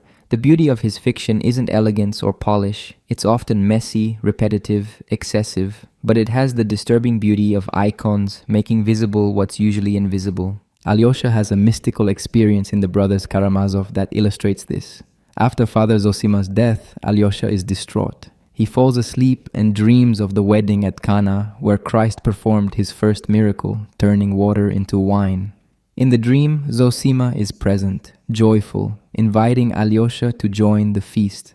When Alyosha wakes, he goes outside and throws himself on the earth, weeping. He's overcome by love for existence itself, by recognition of beauty in everything, by acceptance of life with all its suffering. This experience transforms him. He was wavering between monastic life and engagement with the world. The vision decides him. He'll engage with the world not to escape spirituality, but to live it through ordinary life. The beauty he experienced wasn't otherworldly rejection of material reality. It was recognition that material reality contains transcendent meaning, that the ordinary world is the location of sacred experience. But beauty in Dostoevsky is never only positive. Characters are destroyed by beauty as often as saved. Stavrogin in Demons is described as extraordinarily handsome, almost supernaturally attractive, but his beauty is empty. It's a mask over nothingness. He attracts people but has nothing inside to give them. His beauty is demonic precisely because it promises meaning but delivers void. The child Stavrogin apparently raped, Matrosha, is described in his confession as beautiful in an innocent, unconscious way. Her beauty attracted him and led to her destruction. After the rape, she hangs herself. Stavrogin knew what he was doing would destroy her beauty, both physical and spiritual. He did it anyway, perhaps specifically to destroy beauty, to prove nothing is sacred. Her destroyed beauty becomes evidence of ultimate meaninglessness. This is beauty as battlefield. Does it point toward meaning or prove everything is permitted? Does it elevate consciousness toward the divine or reveal that divinity is illusion? Stavrogin chose the second path. He saw beauty and deliberately violated it, testing whether anything would stop him. Nothing did. He destroyed innocent beauty and felt nothing, proving to himself that his earlier religious convictions were false. But this proof destroyed him. He ends the novel by hanging himself, following Matriosha's fate. Dostoevsky suggests that beauty places demands on us. Encountering genuine beauty requires a response. You can respond with love, with reverence, with desire to protect and preserve, or you can respond with violation, with desire to possess or destroy. You can't remain neutral. Beauty judges you by revealing what you do with it. Art is one arena where this dynamic plays out. Dostoevsky had complicated relationships with aesthetic beauty. He loved Pushkin, considered him the supreme Russian artist, but he was suspicious of pure aestheticism, art for art's sake. He thought beauty divorced from moral and spiritual content became trivial or even demonic. Beauty must be meaningful, must point beyond itself, or it becomes mere decoration or titillation. The Crystal Palace appears in Notes from Underground as an image of beautiful rationality. It was a real structure built for the London World's Fair, a massive glass building representing human progress and technological achievement. Dostoevsky visited it and hated it. He saw it as beautiful in a soulless way, as perfect organization without meaning. It represented beauty in service of utilitarian rationality, beauty that denies freedom and particularity. The Underground Man says he'd stick out his tongue at the Crystal Palace just to prove he's not a piano key, not part of a beautiful machine. This is beauty as oppression. When beauty is mathematically perfect, when it eliminates contradiction and messiness, when it imposes order without remainder, it becomes tyranny. The Crystal Palace is beautiful but inhuman. Real human beauty must include imperfection, must allow for the irrational, must accept suffering and contradiction. Russian religious thinkers, after Dostoevsky, developed these ideas further. Vladimir Solovyov argued that beauty is metaphysically primary, that it's the visible form of love and therefore the path to truth. Nikolai Berdyaev argued that beauty reveals freedom, that aesthetic experience is experiencing transcendence without coercion. Both drew directly on Dostoevsky's vision of beauty as simultaneously saving and terrible. But Dostoevsky never fully resolved the tension. Beauty might save the world, but it might also destroy individuals. It points toward transcendence but doesn't guarantee access. It can elevate consciousness or deepen obsession. It reveals truth, but truth that can be unbearable. The ecstatic moment comes with seizure. The saving beauty comes with terror. Modern culture has largely domesticated beauty. We've made it about pleasure, about what's agreeable or attractive. Advertising has colonized beauty, turning it into commodity. The beautiful is what you should buy, what will make you more attractive, what signals status. This is beauty drained of terror, beauty made safe. Dostoevsky would find this development horrifying. Beauty that's only pleasant isn't beauty. It's entertainment. Real beauty disturbs. It makes demands. It judges. It reveals aspects of reality you'd prefer to ignore. It forces recognition of meaning you can't control or contain. It saves precisely because it's dangerous, because encountering it requires transformation rather than merely consumption. Whether beauty can actually save the world remains uncertain even in Dostoevsky's work. Prince Mishkin fails to save Nastasia despite seeing the beauty in her suffering. Alyosha's mystical experience gives him purpose but doesn't eliminate suffering. Stavrogin's beauty masks emptiness. The underground man's spite continues regardless of aesthetic considerations. Beauty doesn't automatically save. It offers the possibility of salvation, but that possibility must be acted on. The claim that beauty will save the world isn't prediction, it's aspiration and question. Can we respond to beauty in ways that elevate rather than degrade? Can we see beauty in suffering without romanticizing suffering? Can we create and preserve beauty while accepting our own complicity in its destruction? Can we encounter the terrible beauty of existence without being destroyed by it? Dostoevsky doesn't answer definitively. He shows beauty operating in multiple registers simultaneously, redemptive and destructive, divine and demonic, elevating and corrupting. The question remains open for each person. When you encounter beauty, what do you do with it? That choice, repeated across millions of encounters, might determine whether beauty saves or damns. The epileptic vision, Dostoevsky's mystical experience. Dostoevsky suffered from epilepsy most of his adult life. The condition shaped his understanding of consciousness, time, and transcendence more than any philosophical text. During the aura phase before seizures, he sometimes experienced moments of overwhelming clarity that lasted only seconds but felt like eternity. He described these moments as access to absolute truth, to harmony beyond contradiction, to direct knowledge that existence is justified. Then came the seizure, the loss of consciousness, and days of crushing depression afterward. Were these moments genuine mystical experiences or neurological malfunction? Dostoevsky insisted they were real, that they revealed something about the nature of reality that normal consciousness can't access. He said that all of existence might be worth those few seconds of absolute joy. But he also recognized they came at terrible cost. The physical suffering was extreme. The depression that followed was close to unbearable. The experiences themselves were so intense they approached annihilation. In The Idiot, Prince Mishkin has epilepsy modeled on Dostoevsky's own. Before one seizure, Mishkin reflects on the moments of clarity that precede them. He says there's a feeling of completeness, of harmony, of reconciliation with everything. He experiences absolute joy, understanding that's both intellectual and beyond intellect. He feels he's touched the highest synthesis possible to existence. But then comes the seizure, and afterward he can't recapture or adequately describe what he experienced.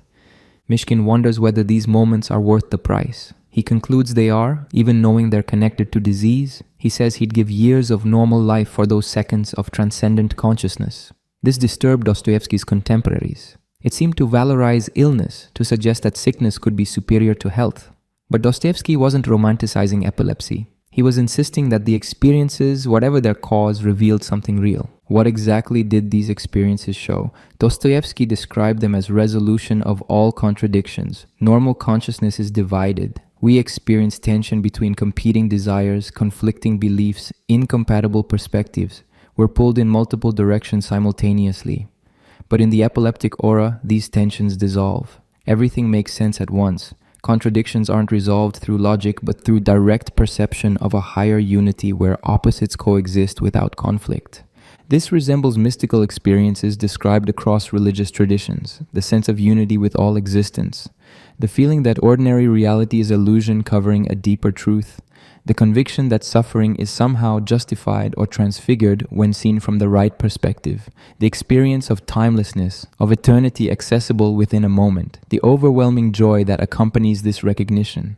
But Dostoevsky's mysticism was different from traditional mysticism in crucial ways. Traditional mystics often describe their experiences as peaceful, as rest in divine presence, as escape from the suffering of ordinary existence. Dostoevsky's moments were violent, overwhelming, approaching seizure and annihilation. They didn't offer escape from suffering, but rather showed suffering as necessary component of some larger pattern. He never concluded from these experiences that suffering doesn't matter or that evil is illusion. The children tortured in Ivan's stories remain tortured. Their suffering isn't erased by recognition of cosmic harmony. But Dostoevsky believed his epileptic vision showed that reality contains more than suffering, that there's some dimension of existence where everything is justified without eliminating or explaining away particular horrors. This created an unbearable tension in his thinking. He couldn't accept easy theodicies that explain away suffering. He gave Ivan the strongest possible arguments against God's world. But he also couldn't accept that suffering was meaningless, that consciousness was accident, that existence had no justification. His epileptic experiences gave him direct knowledge of meaning that he couldn't rationally defend. In The Brothers, Karamazov, Father Zosima describes a moment from his youth that parallels Dostoevsky's epileptic visions. Zosima is about to fight a duel the night before he beats his servant. The next morning, he suddenly sees everything differently. The world appears transfigured. He sees the interconnection of all beings, the responsibility each person has for everyone, the beauty underlying everything. This vision transforms him. He apologizes to his servant, refuses the duel, and eventually becomes a monk. Zosima's vision doesn't come from epilepsy. It comes from moral recognition. But it has the same structure as Dostoevsky's epileptic experiences: sudden dissolution of normal consciousness, direct perception of unity underlying diversity, overwhelming sense that existence is justified, complete transformation of how reality appears. Dostoevsky suggests that epilepsy gave him access to experiences others might reach through moral or spiritual development. Kirillov in Demons has experiences similar to Dostoevsky's but interprets them differently. Kirillov occasionally has moments of overwhelming joy and timelessness. He calls them glimpses of eternal harmony, but he concludes from these moments that there is no God, or rather that man is God. If eternal harmony exists and is accessible, then there's no need for a transcendent deity. Man can experience divinity directly through these altered states of consciousness. Kirillov decides to prove this by committing suicide, not from despair, but as metaphysical demonstration. If man is God, then man has conquered death. Death is only terrible if you fear it. Fear it because you fear extinction. But if you've experienced eternity in momentary consciousness, death loses its terror. By killing himself without fear, Kirillov will demonstrate that man has achieved divinity, that the highest synthesis possible to existence is accessible without supernatural intervention. Dostoevsky presents Kirillov sympathetically, but shows his logic as catastrophically wrong. The moments of harmony are real, but they don't eliminate the reality of death or the need for transcendence beyond human consciousness. Kirillov's suicide proves nothing, except that ideas can lead to destruction when disconnected from concrete love for actual existence. The distinction between Kirillov and Zosima is crucial. Both have mystical experiences. Kirillov interprets his as evidence that human consciousness is ultimate reality, that nothing transcends it. Zosima interprets his as evidence of God, of transcendent meaning that exceeds human consciousness while being accessible through it. The experiences themselves are similar. The interpretations determine completely different lives. One leads to suicide, the other to love and service. Dostoevsky used his epileptic experiences as evidence that consciousness is more complex than materialist philosophy admits. The standard 19th century view was that consciousness is brain function, nothing more. All mental experience can eventually be explained through neurology. Mystical experiences are just unusual brain states with no metaphysical significance. But Dostoevsky insisted his experiences revealed something beyond brain function. Even if they were triggered neurologically, what they revealed wasn't neurological. The content of the experiences, the direct knowledge of harmony and justification, came from contact with reality at a level normal consciousness can't access. Epilepsy wasn't creating illusions. It was temporarily removing barriers that normally prevent direct perception of transcendent meaning. This is philosophically controversial. Modern neuroscience would say Dostoevsky's mystical experiences were indeed just unusual brain states, probably related to abnormal electrical activity in temporal lobe structures. The feelings of cosmic meaning, of time suspension, of harmony, all have neurological correlates. They don't require metaphysical explanation, but Dostoevsky would reply that having neurological correlates doesn't prove experiences are only neurological. All conscious experience has neural correlates, but that doesn't mean consciousness is nothing but neural activity. The fact that you can trigger mystical experiences through brain stimulation or drugs doesn't prove they're illusions. It might just show that brain is the interface through which consciousness accesses different levels of reality. This debate remains unresolved. We can explain the mechanism of mystical experiences neurologically. We can't prove or disprove whether they contact transcendent reality. Dostoevsky chose to trust his experiences as real even while acknowledging their connection to pathology. This required simultaneous acceptance of contradiction. The experiences are both caused by disease and revelatory of truth. The experiences also taught him about time. Normal consciousness exists in linear time, moving from past through present toward future. We experience moments sequentially, each one dissolving into the next. But in his epileptic auras, Dostoevsky experienced something different. Time didn't stop exactly. It became different, expanded, or perhaps disappeared entirely. A few seconds felt like forever, not because they were stretched out, but because they existed outside normal temporal flow.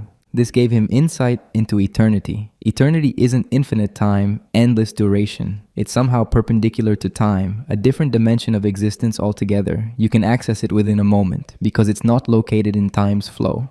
This is what makes the experiences so difficult to describe or remember. They don't fit into normal memory structures because they occurred outside the temporal framework memory operates within. Mishkin struggles with this when trying to explain his pre-seizure experiences. He knows what he experienced was real and important, but the moment he tries to put it into words, it becomes false. Language operates sequentially. Words come one after another in time, but the experience was unified, simultaneous, atemporal. Forcing it into linguistic sequence destroys what made it meaningful. This creates a problem for anyone who has mystical experiences. The experience itself is powerful, often life-transforming, but you can't communicate it adequately to others. You can describe what happened externally or what you felt, but you can't convey the actual content, the direct knowledge that came with it. Others either accept your testimony or dismiss it as subjective feeling without cognitive content. Dostoevsky accepted this limitation. He didn't try to prove his experiences were valid. He simply insisted they were real for him and that they revealed something about the structure of existence that rational argument couldn't access. This made him simultaneously a defender of faith and a questioner who understood atheist arguments better than most atheists. He knew faith couldn't be rationally demonstrated. His faith was based on direct experience that others didn't share.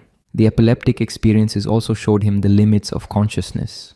Normal waking consciousness is only one mode among others. Dreams reveal different aspects of mind. Delirium shows others. Mystical states access still others. Consciousness isn't a single thing but a spectrum of states, each revealing different aspects of reality.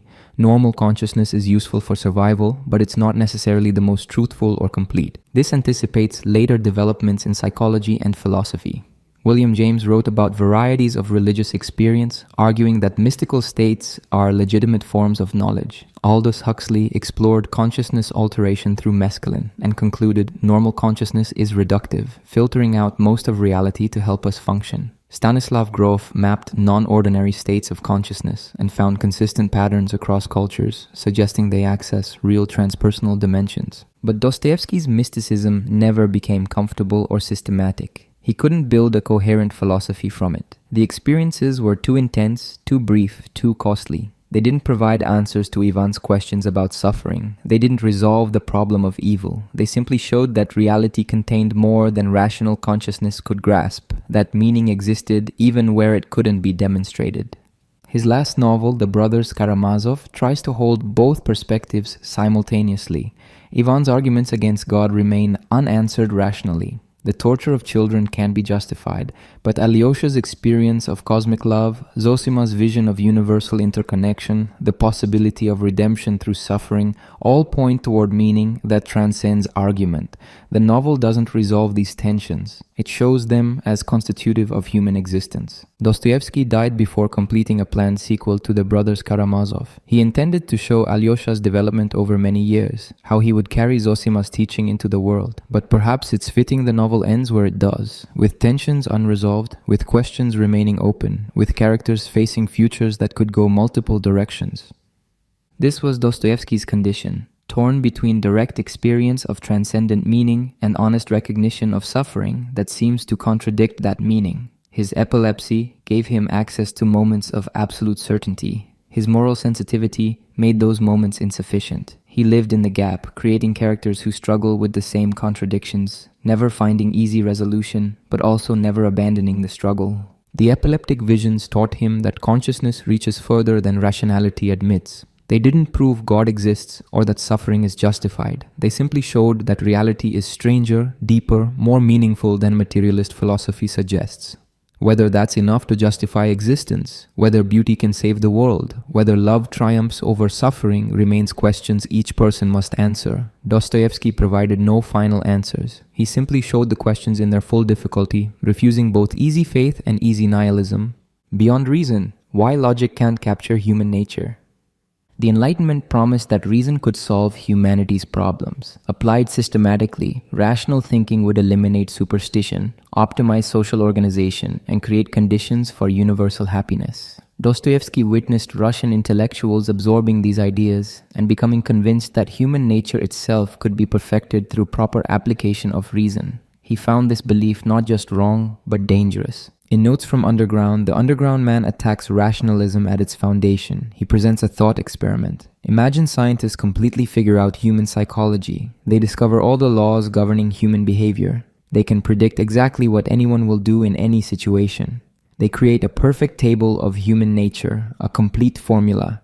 Reason has triumphed. Human beings are fully understood. The underground man says this won't work because the moment such a formula exists, people will deliberately violate it. Not because the formula is wrong, but because following it would mean admitting you're a mechanism, a predictable function. People will choose irrationally against their own interests just to prove they're not piano keys responding mechanically to pressure. They'll choose suffering over comfort if comfort comes with mechanical predictability. This isn't a claim about human psychology being too complex to understand. It's a claim about freedom being more fundamental than rationality. Human beings don't simply pursue their rational self-interest. They pursue proof that they're free, and the only way to prove freedom is to choose unpredictably, to act against what reason would dictate. Irrationality becomes the mark of genuine human agency.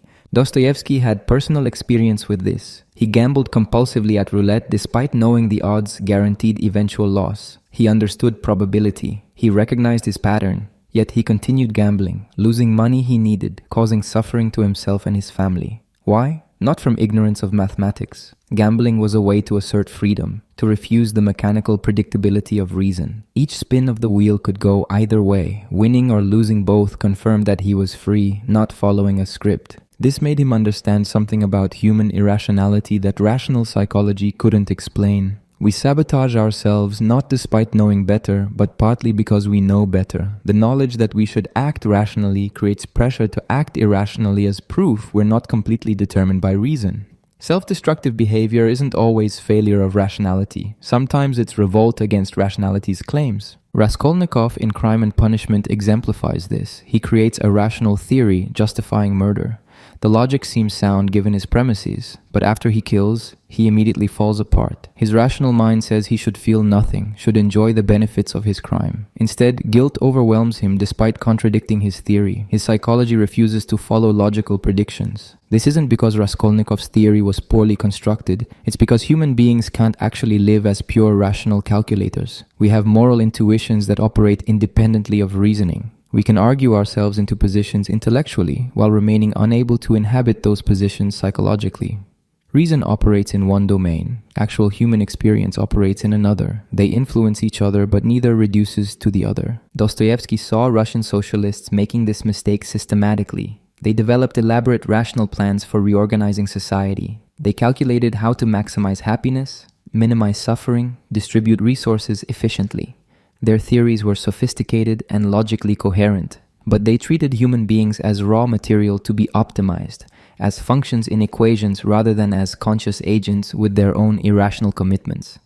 In Demons, Shigalyov presents the ultimate rational system. He's calculated exactly how society should be organized for perfect equality and efficiency, but his calculation leads to a disturbing conclusion. 90% of humanity must be reduced to a herd without individual rights. Only 10%, the enlightened managers, retain full personhood. Shigalyov finds this conclusion logically necessary, but morally troubling. Dostoevsky is showing how pure rationality leads to tyranny. If you treat social organization as optimization problem, if you value efficiency over freedom, if you're willing to coerce people for their own calculated benefit, you end up with totalitarianism, however benevolent your initial intentions.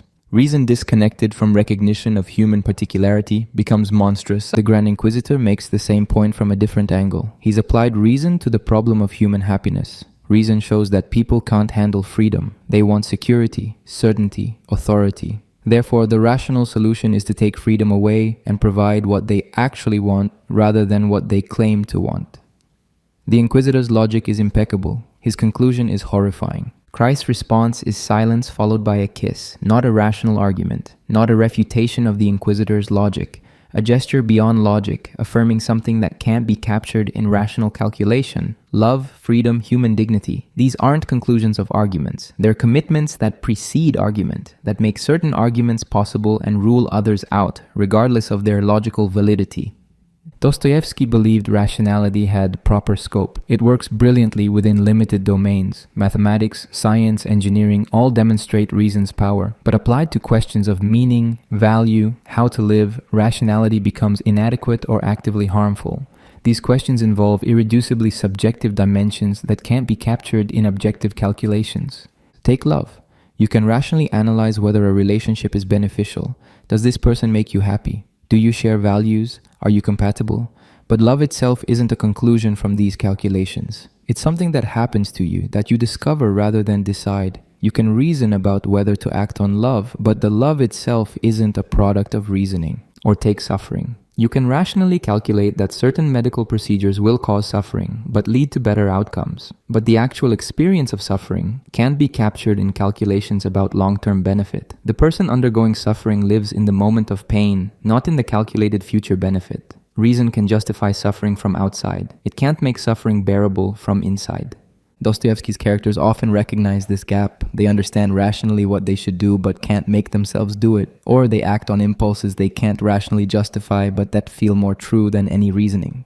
The underground man knows his spite is self-destructive but continues anyway. Raskolnikov knows he should confess but can't until something beyond reason compels him. Dmitri knows he should control his passion but can't and doesn't really want to. This isn't advocating irrationality or anti-intellectualism. Dostoevsky valued intelligence highly. His characters are often brilliant, capable of sophisticated reasoning. But he saw that intelligence without moral intuition becomes dangerous. Smart people can rationalize anything. They can construct logical justifications for cruelty, exploitation, murder. The more intelligent, the more elaborate the justifications. What constrains intelligence is moral sense that operates pre-rationally. The immediate recognition that another person's suffering matters, that human life has inherent value, that some things are wrong regardless of consequences. These recognitions don't come from reasoning. They're more primitive, more foundational. Reasoning can refine them or extend them, but it can't create them from nothing. Modern cognitive science confirms this. Research shows moral judgments are typically intuitive, happening in milliseconds, with reasoning coming afterwards to justify rather than produce the judgment. We feel that something is wrong before we can articulate why. The reasons we give for moral positions are usually post hoc rationalizations for conclusions reached through other means. Dostoevsky anticipated this. He understood that reason is often servant to deeper drives rather than master. We use intelligence to justify what we already want to do, rather than to determine what we should want. The underground man is explicit about this. He knows reason can justify anything. He's not impressed by arguments. He wants to understand the pre-rational drives that arguments serve. This creates problems for moral philosophy. If moral reasoning is mostly rationalization, what's its value? Dostoevsky's answer seems to be that reasoning can check our intuitions, can reveal contradictions, can push us to examine what we're actually committed to. But it can't replace moral sense. It can refine it but not create it. The brothers Karamazov explores this through the three brothers. Dmitri is pure passion, barely rational, driven by emotion and instinct. Ivan is pure reason, brilliantly logical, constructing elaborate arguments. Alyosha combines emotional responsiveness with intelligence guided by faith. Dostoevsky clearly favors Alyosha's integration over either Dmitri's irrationality or Ivan's hyper-rationality. But he gives Ivan the most compelling arguments. Ivan's case against God is logically powerful, maybe unanswerable rationally. Yet Dostoevsky doesn't want us to accept it. He wants us to see that, however strong Ivan's logic, it misses something essential that Alyosha grasps through love rather than through reasoning. The novel doesn't refute Ivan intellectually. It shows him destroying himself while Alyosha flourishes, suggesting life requires more than logical consistency. This becomes Dostoevsky's challenge to Enlightenment rationalism. You can't build human flourishing on reason alone. You need moral intuitions that reason can't fully justify. You need commitments to values that transcend calculation. You need recognition of human particularity that resists reduction to types or functions. You need love, faith, irrational loyalty to particular people and causes. These aren't failures of reason. They're what make human life worth living. The tragedy is that fully rational beings would be incapable of anything worth doing. They couldn't sacrifice themselves for others because sacrifice is irrational. They couldn't maintain commitments when costs exceed benefits because that's inefficient. They couldn't love particular people more than equivalent strangers because that's arbitrary. They'd be optimizing machines, not human beings. Dostoevsky saw this and recoiled. He understood rational society would be hell, however materially comfortable. The Crystal Palace, perfect and rational, was prison. Better the chaotic, contradictory, self-destructive reality of actual human life with all its irrationality. Better to be free and suffering than comfortable and mechanical.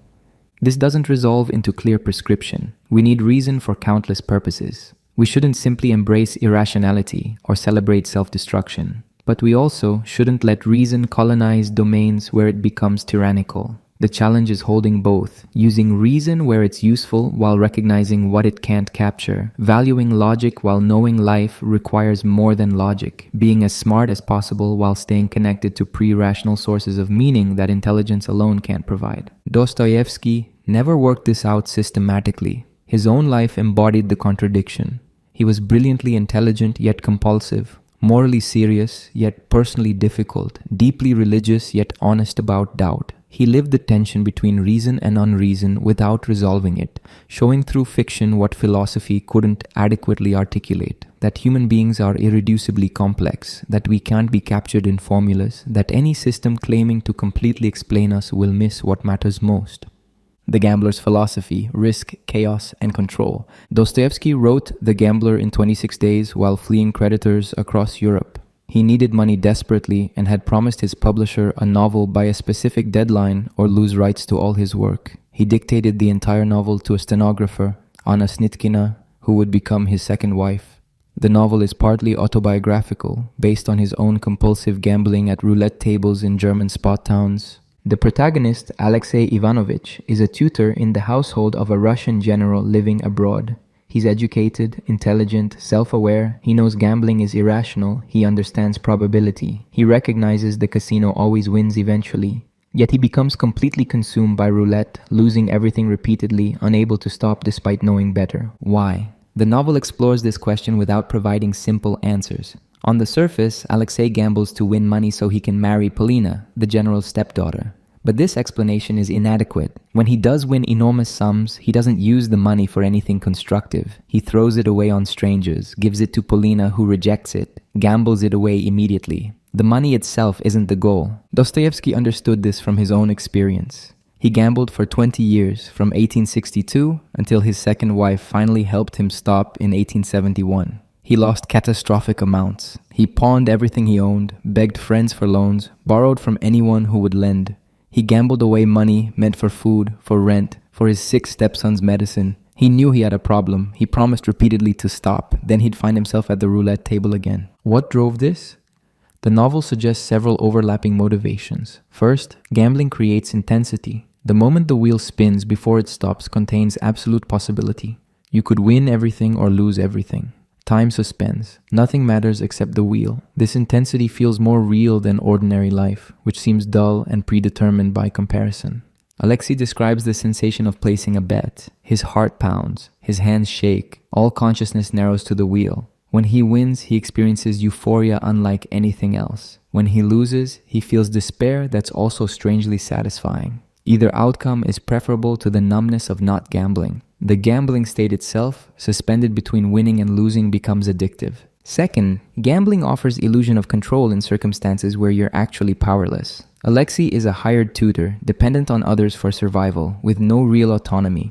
His love for Polina isn't reciprocated. His social position is degrading. He has no control over his life. But at the roulette table, he can make choices that feel momentous. He decides which number, which color, how much to bet. The choices are meaningless, but they feel like agency. This is paradoxical. Roulette is pure chance. Your choices make no difference to outcomes. Yet gamblers develop elaborate systems, superstitions, beliefs about patterns. Dostoevsky himself believed he had a system that could beat roulette if only he had enough starting capital and enough self-control to follow the system. He was wrong, but the belief was psychologically necessary. It transformed meaningless chance into something that could be mastered. Third, gambling is a form of self-destruction disguised as self-assertion. Alexei is angry at his powerlessness, at his social position, at his humiliation. He can't directly rebel against the structures that demean him, but he can destroy himself gambling, throwing away whatever resources he has, refusing to be prudent or careful.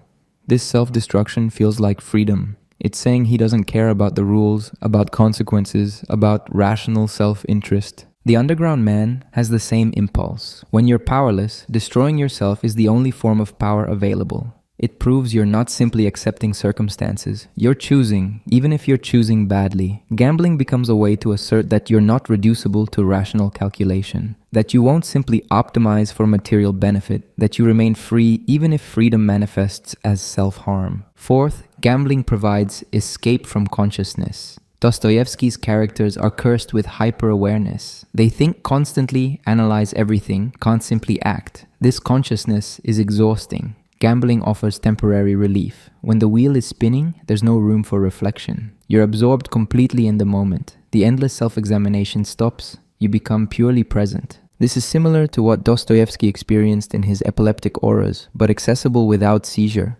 Gambling creates altered state where normal consciousness suspends. Time changes quality. Self-awareness dissolves. You're not thinking about yourself thinking. You're just there, watching the wheel, waiting for outcome. For people who live inside their heads, this dissolution is tremendous relief. Fifth, gambling enacts a philosophy about existence itself.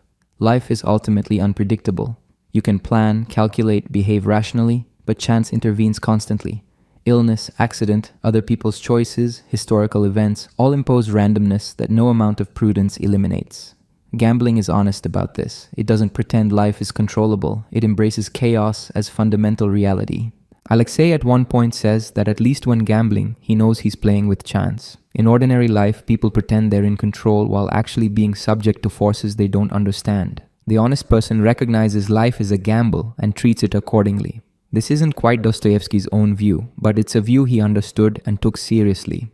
The novel shows gambling's social dimensions too. The casino attracts people from across Europe, all classes mixing in ways they wouldn't elsewhere. Aristocrats sit next to clerks, all equal before the wheel. Normal social hierarchies suspend temporarily. Everyone's money is equivalent. This appeals to people who chafe at rigid social structures. The casino offers illusion of meritocracy, where winning depends on luck rather than birth. But this equality is false. The casino is perfectly structured to transfer wealth from gamblers to the house. The illusion of possibility masks systematic exploitation.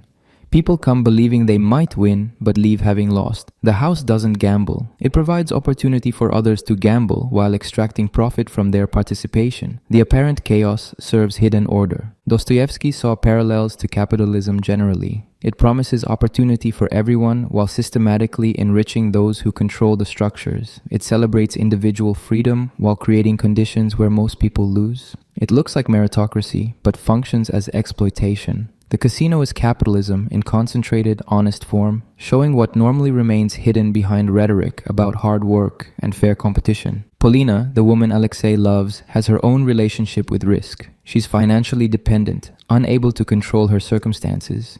She uses her sexuality as a form of power, manipulating men who desire her. But this power is precarious, dependent on maintaining desirability, on not being too available or too distant. She's constantly calculating, always gambling with social capital she can't afford to lose. When Alexei wins a fortune and gives it to her, she's insulted rather than grateful. The money was supposed to liberate her, to give her independence. Instead, it places her in debt to Alexei, creates a new form of dependence. She throws the money at him and leaves. She prefers her precarious freedom to comfortable servitude. Like Alexei, she'd rather gamble with uncertain possibility than accept certain subjugation. The novel ends with Alexei completely consumed by gambling. He's lost everything, survives on charity from other gamblers, spends every moment at the casino. He knows he's destroyed but can't stop. The novel offers no redemption, no moment of recognition where he changes. He's trapped in the cycle, knowing it's destructive, unable to escape. Dostoevsky himself eventually stopped gambling, not through willpower, but through his wife Anna's management. She took control of finances, removed access to money that could be gambled, physically prevented him from going to casinos. She had to treat him like an addict who couldn't be trusted. This worked, but it required external intervention. He couldn't stop himself. This reveals something important about addiction generally. Knowing behavior is destructive doesn't enable stopping. Understanding rationally that you should change doesn't produce change. The addictive behavior meets psychological needs that rational knowledge can't address. You need those needs met differently, or you need force preventing the behavior. Willpower alone is usually insufficient. Gambling addiction resembles the broader human relationship with risk. We're risk-averse regarding losses, but risk-seeking in certain contexts. We gamble with our health, our relationships, our careers, often in irrational ways. We take risks we shouldn't while avoiding risks we should take. Our risk calculations are systematically biased, influenced by emotion and context more than by probability. Dostoevsky saw gambling as metaphor for existential condition. We're all gambling constantly, whether we acknowledge it or not. Choosing a career is gambling on the future. Marriage is gambling on another person. Having children is gambling on love. Even refusing to gamble is a gamble that caution will produce better outcomes than risk.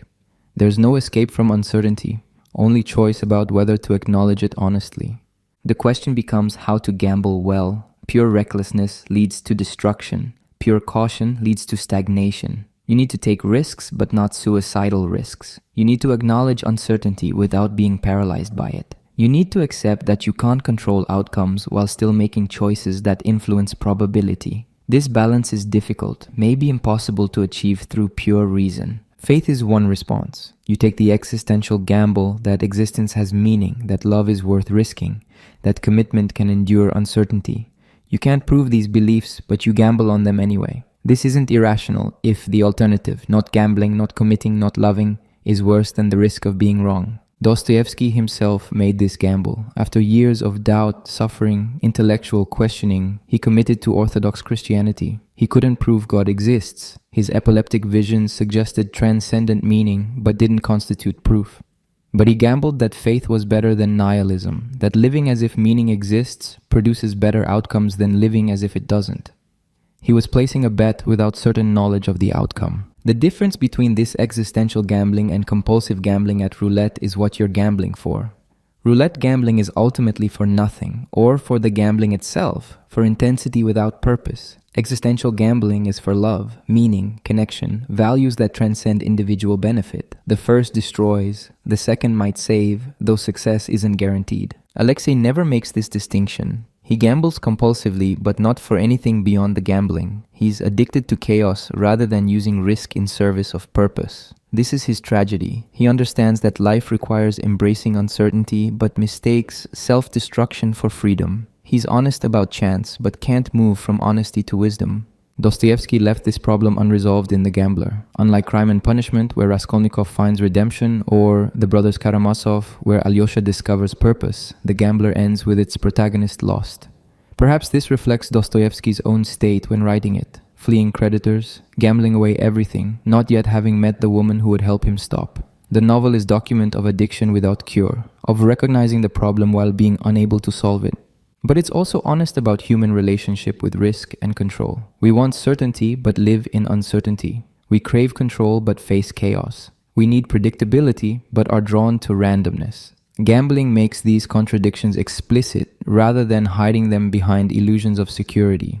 The compulsive gambler is pathological but also disturbingly honest about conditions everyone faces.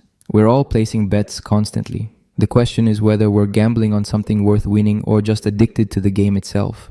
Fathers and Sons, the generational abyss. The Brothers Karamazov begins with a father. Fyodor Pavlovich Karamazov is one of literature's most repulsive characters. He's a buffoon, a drunk, a libertine, grotesque in appearance and worse in behavior. He abandoned his children, squandered their inheritances, competed with his own son for the same woman. He's not merely flawed, he's so degraded that his existence itself seems questionable, yet he's also human, capable of moments of insight, pathetically lonely despite his depravity. His three legitimate sons, Dmitri, Ivan, and Alyosha, represent different responses to having such a father. Dmitri is consumed by rage at him, capable of violence, openly wishing him dead. Ivan is intellectually contemptuous, seeing him as embodiment of everything wrong with traditional Russia. Alyosha maintains compassion despite recognizing his father's vileness. There's also Smerdyakov, the probable illegitimate son, who embodies what happens when the father's worst qualities are stripped of even his occasional humanity. The novel's first half builds toward patricide. Everyone knows someone will eventually kill Fyodor. The question is who and when. This creates unbearable tension. Are the sons responsible for preventing their father's murder even though they all wish him dead? Can you be guilty for a crime you didn't commit but did nothing to prevent? When Fyodor is murdered, the question of responsibility becomes central. Dmitri is arrested. He was heard threatening murder, was at the scene, had motive and opportunity, but he didn't actually kill his father. Smerdyakov did, apparently following logic he absorbed from Ivan's philosophy. Yet Ivan is also responsible, not legally but morally. His ideas removed conceptual barriers preventing the act, and Dmitri's threats created atmosphere where murder seemed inevitable. Dostoevsky is exploring patricide as more than individual crime. It's symbolic killing of the past, of tradition, of inherited values and structures. Russia in the 1860s and 70s was experiencing generational rupture. Young people were rejecting everything their parents' generation stood for: religion, monarchy, social hierarchy, traditional morality. They were intellectually murdering their fathers before some began literally contemplating political assassination. Turgenev's novel, Fathers and Sons, published in 1862, named this conflict and took the younger generation's side. His protagonist, Bazarov, is a nihilist who rejects all tradition without offering anything substantive in replacement. Turgenev treated him sympathetically, suggesting that clearing away old structures was necessary, even if destructive. Dostoevsky found this attitude catastrophic. In Demons, he shows where generational rebellion leads. Stepan Verkovensky represents the fathers, the 1840s liberal intellectuals who talked about progress and reform from comfortable positions. His son Pyotr represents the sons, the 1860s radicals who took their father's ideas seriously and pushed them to violent conclusions. The father talked about revolutionary change abstractly.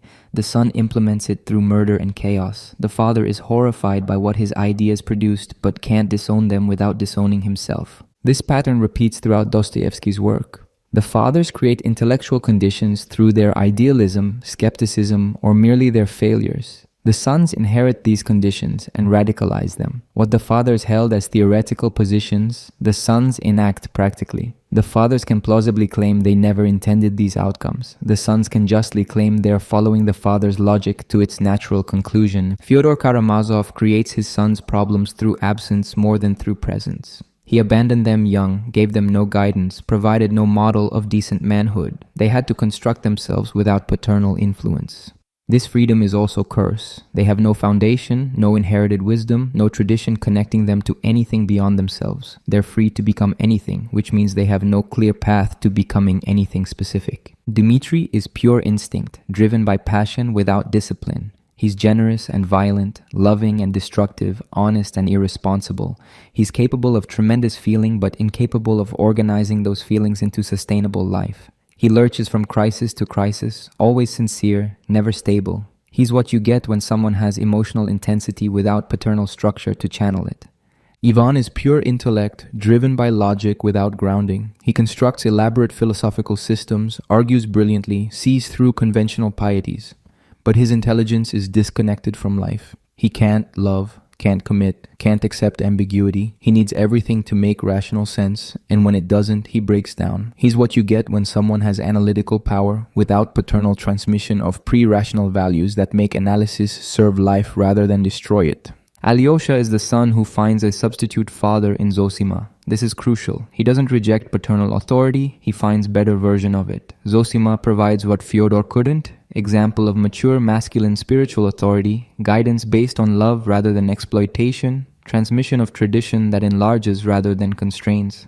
With this foundation, Alyosha can integrate emotion and intellect, passion and discipline, freedom and commitment. Dostoevsky is suggesting that rejecting paternal authority entirely, rejecting all tradition and inheritance, produces either Dmitri's chaos or Ivan's sterile rationality. You need connection to the past, not uncritical acceptance, but living relationship with tradition, where you receive and transform what previous generations developed.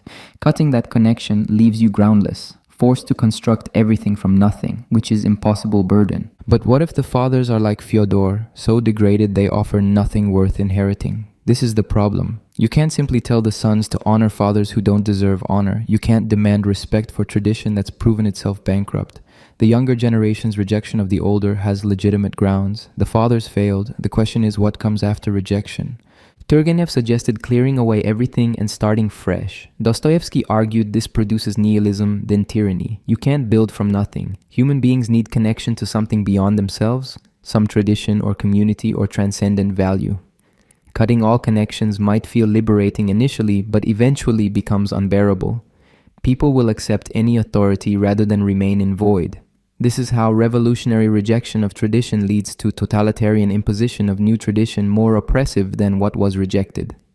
The brothers Karamazov present Zosima as alternative. He represents tradition, Orthodox Christianity, paternal authority, but his authority is based on love rather than on power. He doesn't demand obedience. He offers example. He doesn't claim to have all answers. He admits limitations while maintaining faith. He represents tradition that's alive, capable of growth, engaging with modern questions rather than simply dismissing them. Ivan respects Zosima even while disagreeing with him. This is important. Ivan can't accept Zosima's faith, but he recognizes Zosima's moral seriousness. Zosima isn't like Fyodor, isn't simply enforcing tradition for self-interest. He's genuinely trying to address the problems Ivan raises. The disagreement between them is profound, but not contemptuous. This suggests possibility of generational dialogue rather than pure rupture. But the novel also shows this dialogue failing. Ivan's ideas, however unintentionally, lead to his father's murder. Philosophy has consequences. When you teach someone that nothing is forbidden, when you undermine traditional moral restraints without offering adequate replacement, you create conditions for violence.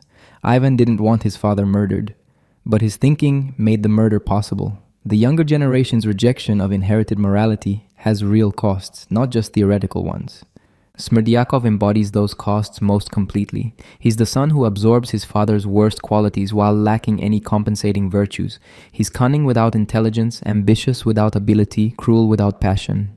He's what remains when you strip away all tradition, all moral formation, all connection to anything beyond narrow self-interest. He murders his father with full philosophical justification from Ivan. Afterwards, Ivan is horrified, but the horror doesn't undo what his philosophy enabled. The generational conflict in Dostoevsky isn't limited to explicit father-son relationships. It's about relationship between past and future, tradition and innovation, inherited wisdom and necessary rebellion. Every generation faces this tension. You can't simply accept what you're given. Previous generations made terrible mistakes, held indefensible positions, created structures that need dismantling. But you also can't simply reject everything and start over. You need continuity, need transmission of accumulated insight, need connection to something that preceded you. Modern Western culture has largely sided with the sons. We celebrate innovation over tradition, disruption over continuity, individual authenticity over inherited roles. This has produced tremendous benefits. Traditional authorities that were oppressive have been challenged.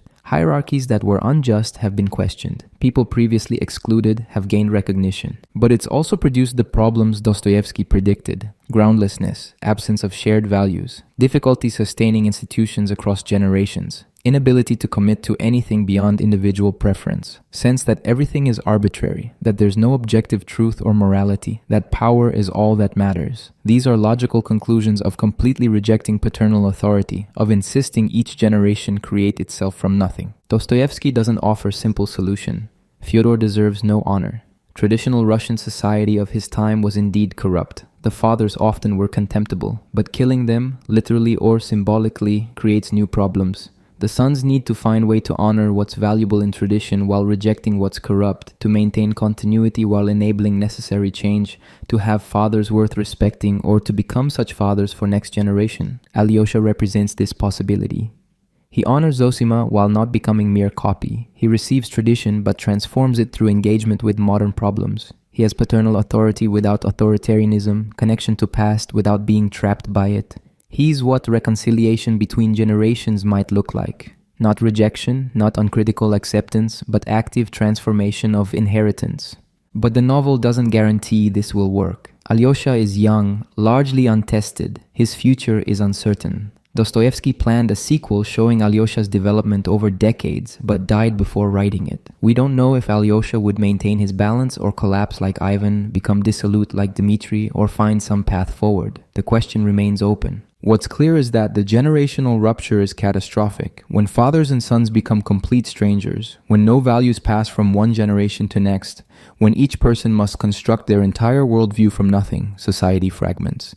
Some fragments will become nihilistic. Others will desperately accept any authority promising certainty. Neither outcome is desirable. The challenge is finding middle path. Critical engagement with tradition, neither slavish acceptance nor contemptuous rejection, transformation rather than either preservation or destruction. This challenge hasn't been resolved. We're still living through generational conflict Dostoevsky diagnosed, still struggling with how to honor the past without being enslaved by it, how to innovate without losing all continuity, how to be good fathers for the next generation when we're still killing our own fathers, symbolically and sometimes literally. Dostoevsky saw this coming and showed its dangers without being able to prevent them. His novels are warnings that arrived too late, descriptions of catastrophes that then unfolded exactly as he predicted. The question is whether we can finally hear the warning and find better path forward. The Karamazov question: can you love humanity without loving people? Ivan Karamazov presents himself as a humanitarian. He's profoundly concerned with human suffering, especially the suffering of children. He collects newspaper clippings about atrocities. He's morally outraged by injustice. He constructs elaborate philosophical arguments about why the world is unacceptable. By conventional measures, he cares deeply about humanity, yet he admits he can't love actual people. He tells Alyosha that he loves humanity in the abstract, but finds individual human beings repulsive. He's repelled by their physicality, their smells, their habits, their particular qualities. He can care about humanity as concept while being unable to care about humans as they actually exist. The closer people get, the harder they become to love. At a distance, as abstract suffering masses, they're sympathetic. Face to face, as particular beings with irritating qualities, they're unbearable. This distinction is central to Dostoevsky's critique of revolutionary ideologies. The revolutionaries claimed to love the people, to sacrifice themselves for humanity's betterment. But Dostoevsky noticed they often treated actual people with contempt. They loved the masses theoretically while despising individuals practically. They were willing to sacrifice millions of real people for the abstract good of future humanity. Father Zosima describes meeting a doctor who makes a similar confession. The doctor says he loves humanity but hates people. The more he loves humanity in general, the less he loves particular humans. He dreams of serving mankind but can't stand being in the same room with anyone for more than a day. Their presence becomes physically repulsive. He's torn between abstract love and concrete hatred. Zosima responds that this is the devil's substitute for genuine love. Active love for actual people is difficult, demanding, unglamorous. It requires patience with annoying habits, tolerance for imperfection, acceptance of others' limitations. Abstract love for humanity is easy. It costs nothing, demands no sacrifice, allows you to feel morally superior while avoiding actual relationship with anyone. Dostoevsky saw this pattern throughout radical politics. The socialists spoke beautifully about loving the people while organizing their movement with ruthless discipline that treated individuals as expendable. They claimed to serve humanity's interests while demanding absolute submission to party authority. They preached equality while creating rigid hierarchies. They talked about freedom while planning comprehensive control. This wasn't hypocrisy exactly. They genuinely believed their abstract love justified their concrete cruelty. The real people suffering now mattered less than the theoretical people who would benefit later. Individual rights could be violated for collective good. Particular humans were raw material for historical process. The abstraction had become more real than reality. Ivan embodies this confusion. His arguments about suffering children are genuinely moving. He's not faking concern, but his concern operates at level of principle rather than practice. He doesn't actually help anyone. He doesn't relieve any actual suffering. He uses suffering as philosophical problem, as evidence against God's world. The suffering matters to him primarily as argument rather than as reality requiring response. Alyosha responds differently. He doesn't have Ivan's intellectual sophistication. He can't construct elegant arguments about theodicy. But when he encounters someone suffering, he responds immediately. A child is upset, he comforts them. Someone needs help, he offers it. His love operates concretely rather than abstractly. He sees particular persons rather than universal humanity. Dostoevsky contrasts active and passive love repeatedly. Passive love feels sympathetic, wishes suffering would end, contemplates injustice sorrowfully. Active love acts. It doesn't matter if the action solves systemic problems. You respond to the need in front of you regardless of whether responding changes structural conditions. You help this person now even though helping doesn't address root causes.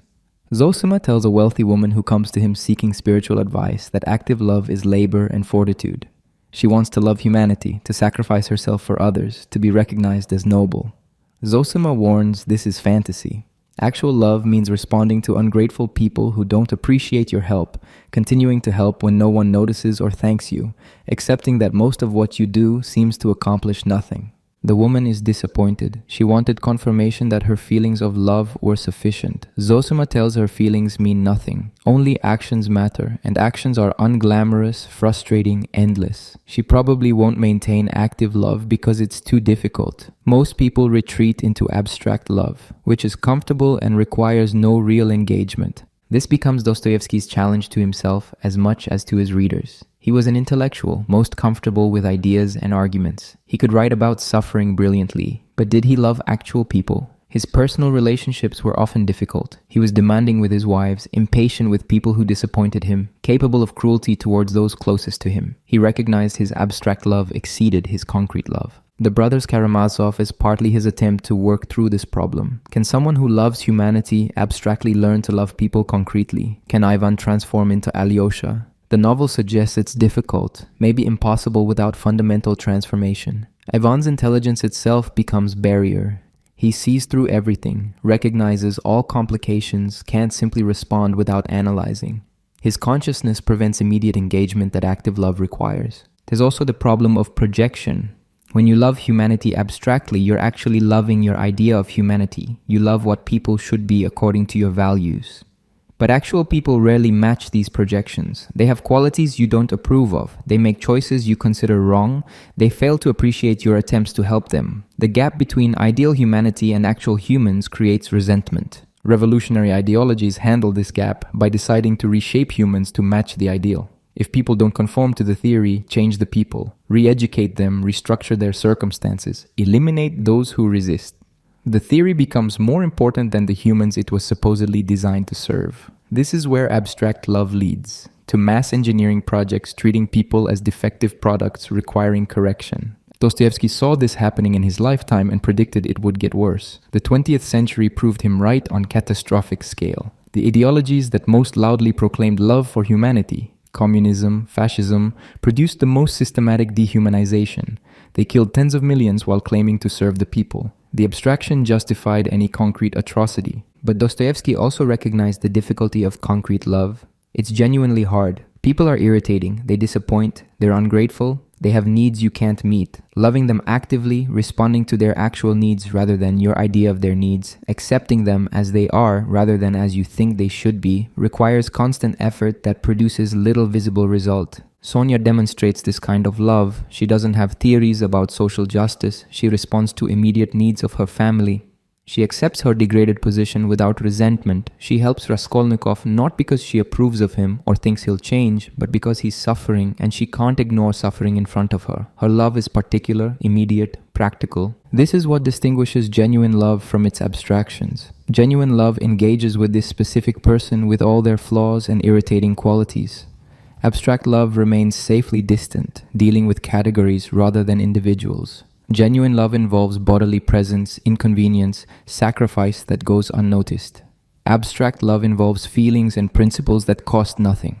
The political implications are significant. Policies based on abstract love for humanity tend toward totalitarianism because they're willing to sacrifice actual humans for theoretical benefits. Policies based on concrete attention to particular persons tend towards something messier but more humane. They accept limitations, work incrementally, respond to actual needs rather than imposing theoretical solutions. This doesn't mean abstract thinking about justice is wrong. We need principles, need to think systemically, need to address structural problems. But these must remain answerable to concrete human reality. The moment the system becomes more important than the people it affects, the moment the principle matters more than the individuals, we've entered dangerous territory. Ivan never resolves his dilemma. He can't learn to love people concretely. His intelligence prevents it. His philosophy prevents it. His consciousness prevents it. He has a nervous breakdown, hallucinates the devil, cannot function. His abstract love has destroyed his capacity for concrete engagement. He ends the novel psychologically shattered. Alyosha moves in the opposite direction. He starts with faith and love, then develops intelligence to serve those foundations rather than replace them. His thinking remains grounded in actual relationships. When he encounters suffering, he doesn't first theorize about it. He responds, then maybe thinks about it later. His abstract principles serve his concrete love rather than substituting for it.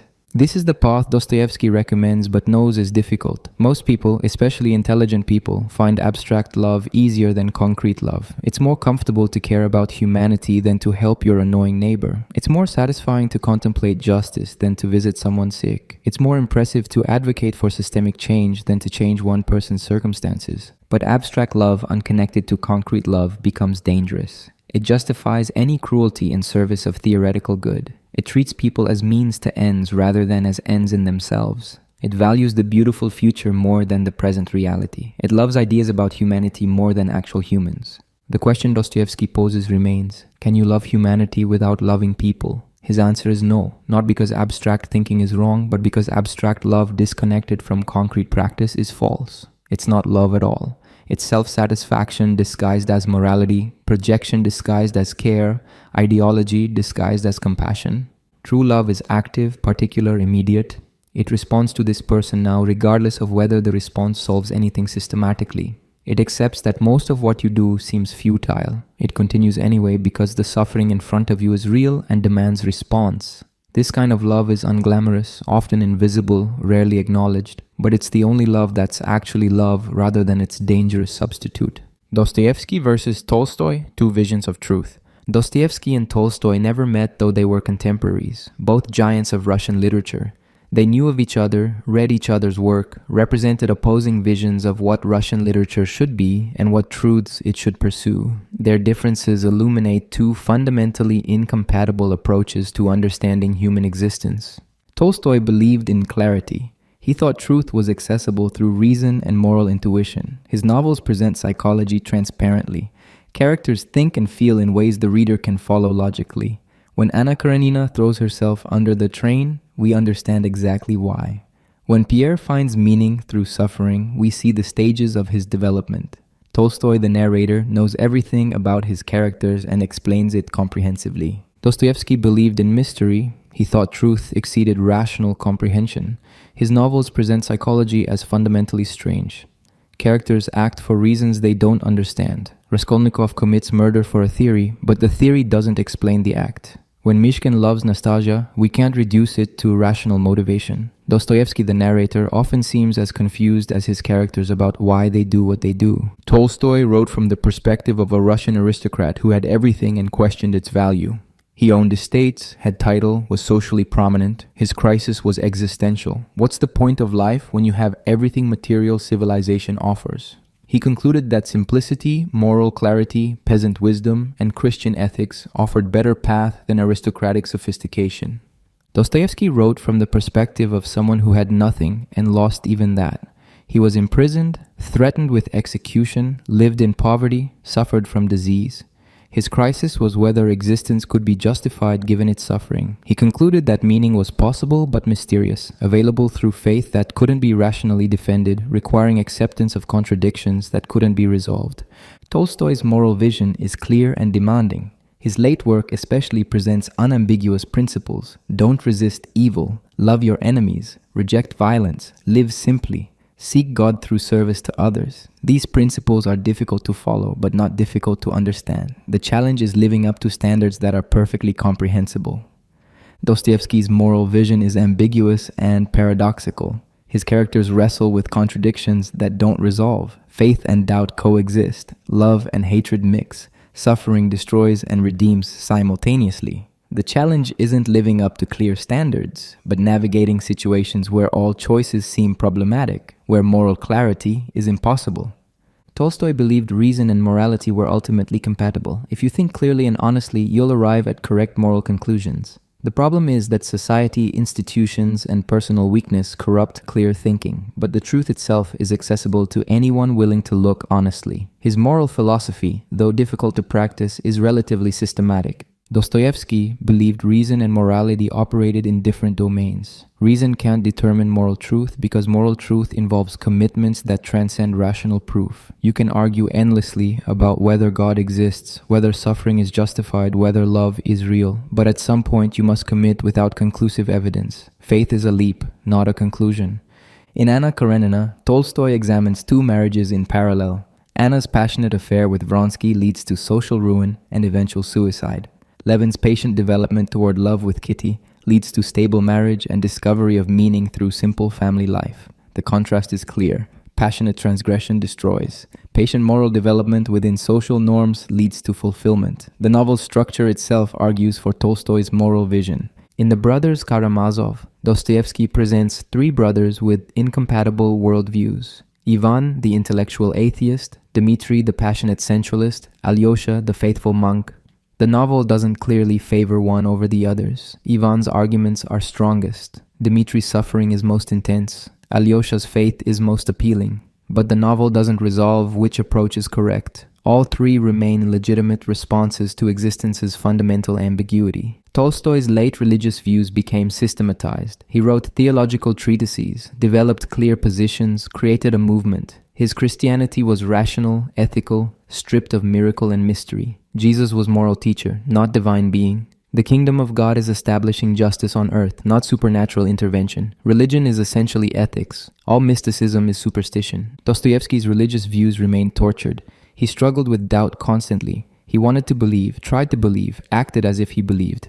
But his faith was wrestling match, not settled conviction. Christ was central, but Christ remained mysterious. Miracles might be real. The supernatural couldn't be dismissed. Faith required accepting what reason couldn't justify. Religion was encounter with mystery, not ethical system. Tolstoy looked at human society and saw correctable problems. Inequality, violence, injustice all stemmed from institutions that could be reformed or eliminated. If people followed clear moral principles, nonviolence, simplicity, love, most problems would solve themselves. Evil was primarily social rather than individual. Change the structures and human nature would improve.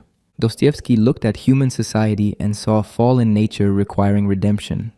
Problems stemmed from something wrong in human consciousness itself. Changing institutions wouldn't fix this. The revolutionaries would create new forms of oppression. Eliminating poverty wouldn't eliminate cruelty. Human beings were capable of choosing evil even in paradise. Only transformation through suffering and grace could address the problem, and even that remained uncertain. These differences reflected their biographies. Tolstoy was born into privilege, had stable family life, experienced war, but not prison or genuine poverty. His existential crisis came from having everything and finding it meaningless. He solved it by renouncing privilege, living simply, finding meaning in moral clarity and service. Dostoevsky experienced catastrophic loss, mock execution, prison, poverty, disease, gambling addiction, difficult relationships, constant crisis. He couldn't solve his problems through moral clarity or renunciation because he had nothing to renounce, and clarity didn't address his suffering. He needed something more radical. Transformation through suffering, faith despite doubt, meaning that didn't depend on circumstances improving. Tolstoy's characters, especially in his later work, often function as vehicles for moral lessons. They illustrate principles. When they suffer, it's because they've violated moral laws. When they find peace, it's because they've aligned with truth. The novels are moral education, showing readers how to live correctly. Dostoevsky's characters exceed any moral framework. They're not illustrations of principles, but explorations of consciousness under extreme pressure. They make terrible choices while remaining sympathetic. They violate moral laws while remaining human. They suffer without clear moral lesson being extracted. The novels are psychological investigations showing how consciousness actually works rather than how it should work. Tolstoy believed literature should serve moral education. His famous essay, What is Art?, argues that true art communicates moral and religious truth accessibly. Art that's merely aesthetic, that doesn't improve people morally, is false art. The purpose of literature is making readers better humans. Dostoevsky didn't articulate a clear theory of art, but his practice suggests different view. His novels don't clearly teach moral lessons. They present moral dilemmas without obvious resolutions. They show suffering that doesn't reliably lead to redemption. They're disturbing rather than edifying. The purpose seems to be truth-telling, even when truth is uncomfortable. Exploration, even when exploration doesn't lead anywhere definite. Despite profound differences, both were profoundly Russian nationalists who believed Russia had special spiritual mission. Tolstoy thought Russian peasant culture contained wisdom Western civilization had lost. Dostoevsky thought Russian Orthodox Christianity represented authentic faith Western rationalism had destroyed. Both rejected Western European values while being deeply influenced by European thought. Neither would have described their disagreement as I'm describing it. Tolstoy read Dostoevsky and found him morbid, confused, inferior to Tolstoy's own clarity. Dostoevsky read Tolstoy and admired his artistry while finding his certainty naive. They represented paths that couldn't be reconciled because they started from incompatible assumptions about what truth is and how it's known. Which vision is correct? The question might be unanswerable because they're asking different questions. Tolstoy asks, how should we live? What moral principles should guide conduct? How can society be organized justly? These are normative questions admitting of clear answers, at least in principle. Dostoevsky asks, what is consciousness? Why does suffering exist? Can existence be justified? These are metaphysical questions that might not have clear answers. They require exploration rather than conclusion, wrestling rather than resolution, faith rather than knowledge. Modern readers often prefer Dostoevsky. He seems more psychologically sophisticated, more attuned to ambiguity, more honest about consciousness's darkness. Tolstoy can seem didactic, moralistic, too confident in his answers. But Tolstoy's clarity has its own power. He offers guidance where Dostoevsky offers only questions. He provides moral framework where Dostoevsky provides only uncertainty. Perhaps both are necessary. We need Tolstoy's moral clarity, his insistence that some things are clearly right and others clearly wrong, his refusal to accept that everything is ambiguous. But we also need Dostoevsky's recognition that clarity is often false, that consciousness exceeds moral categories, that the most important questions don't have neat answers. Tolstoy wrote toward the end of his life that he no longer read Dostoevsky because it depressed him. He found Dostoevsky's worldview dark, morbid, unhealthy. Dostoevsky was dead by then, but one imagines he would have found Tolstoy's later work preachy, simplistic, falsely optimistic. They needed each other as counterweight, even though neither would admit it. Russian literature required both visions, Tolstoy's moral clarity and Dostoevsky's psychological depth, Tolstoy's health and Dostoevsky's sickness, Tolstoy's answers and Dostoevsky's questions. The prophet of the 20th century, what Dostoevsky predicted. When Dostoevsky died in 1881, Russia was still a monarchy. Revolution seemed distant possibility rather than imminent reality. The great catastrophes of the 20th century hadn't occurred. Yet Dostoevsky predicted them with disturbing accuracy. He understood where Western ideas would lead Russia, what revolutionary movements would become, how ideological certainty would produce mass death. In Demons, published in 1872, he described revolutionary conspiracy that would prefigure Bolshevism. Verkhovensky organizes a cell through mutual complicity in crime. He uses ideology as a recruitment tool while being personally unprincipled. He plans to create chaos that will allow new order to emerge. He's willing to sacrifice millions for theoretical future benefit. He manipulates idealists through their own convictions. This was fiction in 1872. It became fact in 1917. The Bolsheviks followed Dostoevsky's script almost exactly. They organized through conspiratorial cells. They used ideology to attract idealists, while leadership remained cynically power-focused. They created chaos through revolution. They sacrificed millions through civil war, forced collectivization, purges, labor camps for the supposed future communist paradise. They manipulated believers through ideology, while Stalin and his circle pursued power for its own sake. Dostoevsky predicted that socialists who claimed to love humanity would become worse tyrants. In The Brothers Karamazov, the Grand Inquisitor explains that people don't actually want freedom and that authority must take it away for their own good. This became Soviet reality. The party claimed to serve the people while denying them basic liberties. It justified comprehensive control as necessary for their eventual liberation. He predicted that utopian thinking would lead to mass killing. The revolutionaries believed they could create perfect society through rational planning. But reality resisted perfection. People didn't conform to theoretical predictions. They had religious beliefs, traditional loyalties, individual desires that contradicted the plan. Solution: eliminate or re-educate those who didn't fit. Kill the kulaks, purge the politically unreliable, send dissidents to camps, restructure consciousness through propaganda and terror. Shigalyov's system in Demons requires reducing 90% to a herd controlled by 10% enlightened elite. Soviet reality created exactly this structure. The party controlled everything. The masses were told what to think, where to work, what to believe. Individual autonomy was eliminated. This was called liberation. Dostoevsky saw it coming 50 years early. He predicted that ideologies claiming scientific truth would function like religions but without moral constraints. The Bolsheviks claimed Marxism was science, not belief. They had discovered laws of history. Their revolution was inevitable, scientifically determined. Opposition was futile and irrational. This certainty justified anything. Since they served historical necessity, no traditional moral limits applied. Dostoevsky understood that replacing religious certainty with scientific certainty wouldn't produce better outcomes, would actually produce worse outcomes because scientific ideology lacks religious humility. He predicted that destroying traditional morality without replacing it with adequate alternative would create nihilistic violence. The radicals rejected God, religion, family, all traditional sources of meaning. They thought rational ethics could replace these, but rational ethics proved inadequate. If there's no transcendent moral authority, everything becomes calculation. Calculation can justify murder. Calculation can justify atrocity. The 20th century demonstrated this repeatedly. The Holocaust followed similar logic. The Nazis had ideology supposedly based on science, racial biology, social Darwinism, eugenic improvement. They were going to perfect humanity by eliminating inferior elements. This required industrialized killing. Millions dead for theoretical racial paradise. Different ideology than communism, but same structure. Scientific certainty justifying limitless violence. Dostoevsky also predicted psychological consequences of modernity. The underground man's alienation, spite, self-destruction would become increasingly common.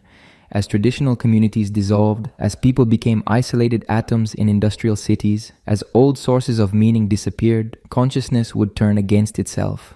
The 20th century was marked by epidemic alienation. Durkheim studied rising suicide rates. Psychoanalysis treated widespread neurosis. Existentialists described absurdity and meaninglessness. The underground man's condition became typical rather than exceptional. He predicted that rejecting paternal authority, symbolic patricide, would lead to social breakdown. The 20th century saw a radical generational rupture across Western societies. Traditional authorities were questioned. Hierarchies were overturned. Inherited wisdom was dismissed. This produced some liberation but also widespread disorientation. People raised without clear values, without stable communities, without traditional paths to meaning, struggled to construct coherent lives. Cultural fragmentation that Dostoevsky predicted in Russia spread globally. He predicted that ideology would possess people like demons. The 20th century had multiple demonic possessions: communism, fascism, various forms of revolutionary extremism. In each case, intelligent people accepted premises that made atrocity logical. They committed terrible acts while believing they served justice. They sacrificed others and themselves for abstractions. They couldn't see what they were doing because ideology replaced reality. Dostoevsky predicted specifically that revolutionary movements would begin with idealists and end with tyrants. The Russian Revolution started with hopes for justice and ended with Stalin. This pattern repeated elsewhere. French Revolution ended with Napoleon, Chinese Revolution ended with Mao, Cuban Revolution ended with Castro. The idealists make revolution, then are destroyed by those cynical enough to seize power. Dostoevsky showed this pattern in Demons. History enacted it repeatedly. He predicted that atheism would create existential crisis rather than liberation. The death of God was supposed to free humanity. Instead, it created meaning vacuum. Nietzsche saw this and went mad trying to solve it. Existentialists wrestled with it throughout the 20th century. Camus' Absurd Man, Sartre's Nausea, Heidegger's Thrownness, all described consciousness trying to function without transcendent meaning. Dostoevsky's characters experienced this crisis before it became widespread condition. He predicted that freedom would prove unbearable for many people. The Grand Inquisitor argued people would surrender freedom for security. The 20th century confirmed this. Totalitarian movements attracted millions who willingly submitted to authority promising to solve their problems. Even in democracies, people consistently traded liberty for safety. Freedom required responsibility that proved too heavy. Many preferred submission to autonomy. He predicted that beauty divorced from moral and spiritual content would become trivial or demonic. 20th century saw a rise of pure aestheticism, art for art's sake. It also saw aestheticization of politics, where movements created beautiful spectacles, rallies, uniforms, choreographed masses that masked evil. The Nazis especially understood this, creating visually powerful imagery that served death. Dostoevsky warned that beauty without connection to truth becomes tool of manipulation. He predicted that rationalist psychology would miss something essential about human nature. 20th century psychology became increasingly mechanistic. Behaviorism treated humans as programmed responses. Neuroscience reduced consciousness to brain function. Evolutionary psychology explained everything as adaptation. These approaches produced insights but also missed the irreducibly subjective, the element of consciousness that experiences rather than just processes. Dostoevsky insisted consciousness couldn't be fully captured scientifically. 20th century psychology mostly ignored this warning, then spent decades recovering insights Dostoevsky already had. He predicted that consciousness itself would become problematic in modernity. Traditional societies gave people clear identities, roles, meanings. Modernity destroyed these certainties. People had to construct themselves, choose their values, create their own meaning. This freedom was psychologically destabilizing. Identity became fluid, contingent, performative. The self became problem rather than given. Dostoevsky's characters struggled with identity before identity crisis became widespread condition. He predicted the gap between intellectual sophistication and moral development would widen dangerously. 20th century proved you could be brilliant and evil simultaneously. Nazi doctors were educated physicians who conducted experiments on prisoners. Soviet engineers built the Gulag efficiently. Intelligence proved orthogonal to morality. Dostoevsky's most terrible characters are often intelligent. He understood that intelligence without conscience produces monsters more efficiently than ignorance does. Not everything he predicted came true. Russia didn't necessarily have unique spiritual mission. Orthodox Christianity didn't save the world. The West didn't collapse from its contradictions. But on the major themes, revolutionary tyranny, ideological possession, moral crisis of atheism, psychological alienation, unbearable freedom, he was frighteningly accurate. Why could he see what others couldn't? Partly because he'd experienced catastrophe personally. Prison taught him what human beings become under extreme pressure. He'd witnessed the gap between revolutionary idealism and actual revolutionary practice. He'd lived through intellectual fashions and seen their consequences. He'd suffered enough to understand suffering's reality rather than its theory. Also because he took ideas seriously. He didn't dismiss radical philosophies as mere rhetoric. He understood that beliefs have consequences, that what people think determines what they do, that philosophical premises lead to political outcomes. He traced those connections while others treated ideas as abstract games. Finally, because he had psychological insight that exceeded his era. He understood consciousness before modern psychology did. He saw how ideology functions before political science analyzed it. He recognized psychological mechanisms, projection, rationalization, self-destruction, before they had names. His novels were laboratory notebooks from experiments in human consciousness. The 20th century vindicated Dostoevsky completely while ignoring him almost entirely. The revolutionaries didn't read his warnings. The ideologues didn't heed his skepticism. The planners didn't recognize his insights. They proceeded as if he'd never written, as if his predictions were irrelevant, as if human nature could be transformed through ideology and force. The results were exactly what he predicted. Perhaps this is the deepest tragedy. He saw it coming, warned against it, explained mechanisms that would produce catastrophe. And it happened anyway. Not despite his warnings, but in their absence. He was prophet without audience, Cassandra whose predictions were dismissed until they became reality. By then, it was too late. The catastrophes had occurred. Millions were dead. The 20th century had become nightmare Dostoevsky described in fiction before it became fact. Why Dostoevsky still matters. Philosophy for the modern crisis. We live in conditions Dostoevsky predicted but couldn't fully imagine. Social media creates isolation disguised as connection. Algorithmic feeds trap us in ideological bubbles. Political movements function through mutual outrage. Identity becomes performance. Truth becomes subjective. Meaning becomes elusive. These aren't new problems. They're intensifications of problems Dostoevsky diagnosed in the 1860s and 70s. The underground man sits alone in his room, consumed by resentment, unable to connect with others despite craving connection. He performs identity rather than living it. He's hyperconscious, analyzing everything, incapable of spontaneous action. He sabotages his own happiness to prove he's free. Replace his room with a screen and he becomes contemporary figure. The structure of alienation hasn't changed. Only the technology mediating it has evolved. We're more underground men than we'd like to admit. We perform versions of ourselves online, curating identities that don't quite match our lived experience. We're simultaneously connected to everyone and genuinely connected to almost no one. We analyze ourselves constantly through therapeutic frameworks, political categories, identity labels. We make choices to prove we're free rather than because the choices serve us. We're trapped in consciousness that observes itself observing itself, creating infinite regress that prevents direct engagement with reality. Dostoevsky understood this problem before mass media accelerated it. Consciousness creates distance from experience. The moment you're aware of yourself experiencing something, you're no longer fully experiencing it. You're watching yourself experience it, judging the experience, comparing it to other experiences, thinking about how to describe it later. This self-observation prevents presence. You're never quite there because part of you is always standing back, commenting, analyzing, and modern technology intensifies this splitting. We experience events while simultaneously documenting them for social media.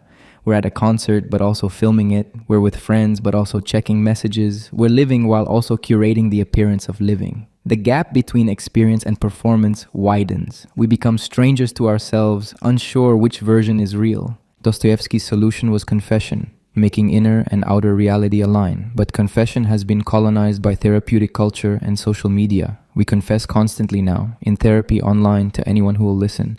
But these confessions often function as new forms of performance rather than as healing of the split between private and public self. We confess to control how we're perceived rather than to become vulnerable. The confession becomes another mask. His insight about ideology possessing people remains urgently relevant. We're not possessed by 19th century socialism or nihilism. We're possessed by various contemporary ideologies, left and right, woke and anti-woke, various forms of identity politics and reactionary movements. The structure is identical. Accept premises that make certain conclusions inevitable. Divide people into categories of enlightened and unenlightened. Treat those who disagree as obstacles to progress. Justify cruelty as necessary for ultimate good. People on all sides of political spectrum do this. They're convinced they serve justice while treating opponents as less than human. They claim to love humanity while despising half of it. They construct elaborate theoretical frameworks that justify their resentments. They've stopped seeing individuals and see only categories. Dostoevsky showed exactly how this works and where it leads. We're repeating the pattern while thinking we're different. His warning about utopian thinking applies to contemporary movements for social transformation. Every generation believes it can create perfect society if only people would accept the correct framework. Current versions involve comprehensive reorganization of society around race, gender, climate, technology, various other principles treated as absolute. The specifics differ from 19th century socialism. The structure is identical. Treat human nature as infinitely malleable. Believe resistance comes from ignorance or malice. Justify coercion as necessary for people's own good. Dostoevsky knew this leads to tyranny. This doesn't mean social problems don't need addressing. Injustice is real, suffering is real, change is necessary, but Dostoevsky's warning is about method and expectation, treating social transformation as engineering problem, believing you can perfect humanity through correct policies, dividing people into oppressors and oppressed as stable categories. These approaches fail for reasons he explained. Human beings aren't raw material for utopian visions. Trying to force them into theoretical frameworks produces resistance that's then labeled as evidence of their corruption. His insight about guilt and responsibility resonates in current discourse about historical injustice. How responsible are we for actions of previous generations? For structural outcomes we didn't create? For benefits we receive from unjust systems? These questions mirror Father Zosima's claim that everyone is responsible for everyone. Dostoevsky wasn't making political argument, he was describing existential condition of interconnection. We're implicated in more than we'd like to admit. But accepting this shouldn't lead to paralysis or performative guilt. It should lead to active response to suffering we encounter. Current discourse often gets this backward. People perform guilt publicly without changing behavior, or they deny any responsibility beyond direct causation. Both responses miss Dostoevsky's point. You're implicated in structural outcomes whether you accept it or not. The question is what you do with that recognition. Performative confession accomplishes nothing. Neither does defensive denial. Only active response to actual suffering matters. His exploration of freedom's burden remains central. We have more freedom than any previous generation to choose identity, values, lifestyle, beliefs. This freedom is simultaneously liberating and crushing. We're not given clear paths anymore. We must construct ourselves constantly. This creates anxiety that Dostoevsky's characters experienced before it became universal condition. Many people respond by surrendering freedom to authorities promising certainty. Political movements, conspiracy theories, rigid ideologies, authoritarian leaders. The Grand Inquisitor's logic operates constantly. Social media amplifies this. Algorithms create illusion of community while actually isolating. Echo chambers provide comfortable certainty while preventing genuine dialogue. Outrage becomes bonding mechanism. People surrender critical thinking for feeling of belonging. They accept increasingly extreme positions to maintain group membership. They police boundaries viciously. This is freedom becoming unbearable, masses seeking authority to tell them what to think. Dostoevsky predicted this specifically. His psychological insights about self-destruction remain relevant. We sabotage relationships, procrastinate on important tasks, make choices we know are harmful. We do this not from ignorance, but from complex psychological motivations Dostoevsky mapped. Proving we're free by choosing badly, avoiding success that would expose us as frauds, maintaining familiar suffering rather than risking unfamiliar happiness, punishing ourselves for failures we don't consciously recognize. The underground man's psychology operates in most of us at some level. His exploration of whether beauty can save remains pressing. We're saturated with images, entertainment, aesthetic experiences, but this is mostly beauty domesticated, made safe, turned into commodity. Dostoevsky meant something stranger, beauty that disturbs, that confronts us with totality of existence, including its horror that demands transformation rather than consumption. This kind of beauty is increasingly rare. We've made everything pleasant and nothing sublime. We've lost contact with the terrible beauty that might actually affect consciousness. His treatment of suffering and redemption speaks to contemporary mental health discourse. We've developed sophisticated understanding of trauma, depression, anxiety. We have medications and therapies. These are valuable, but Dostoevsky understood something current framework often misses.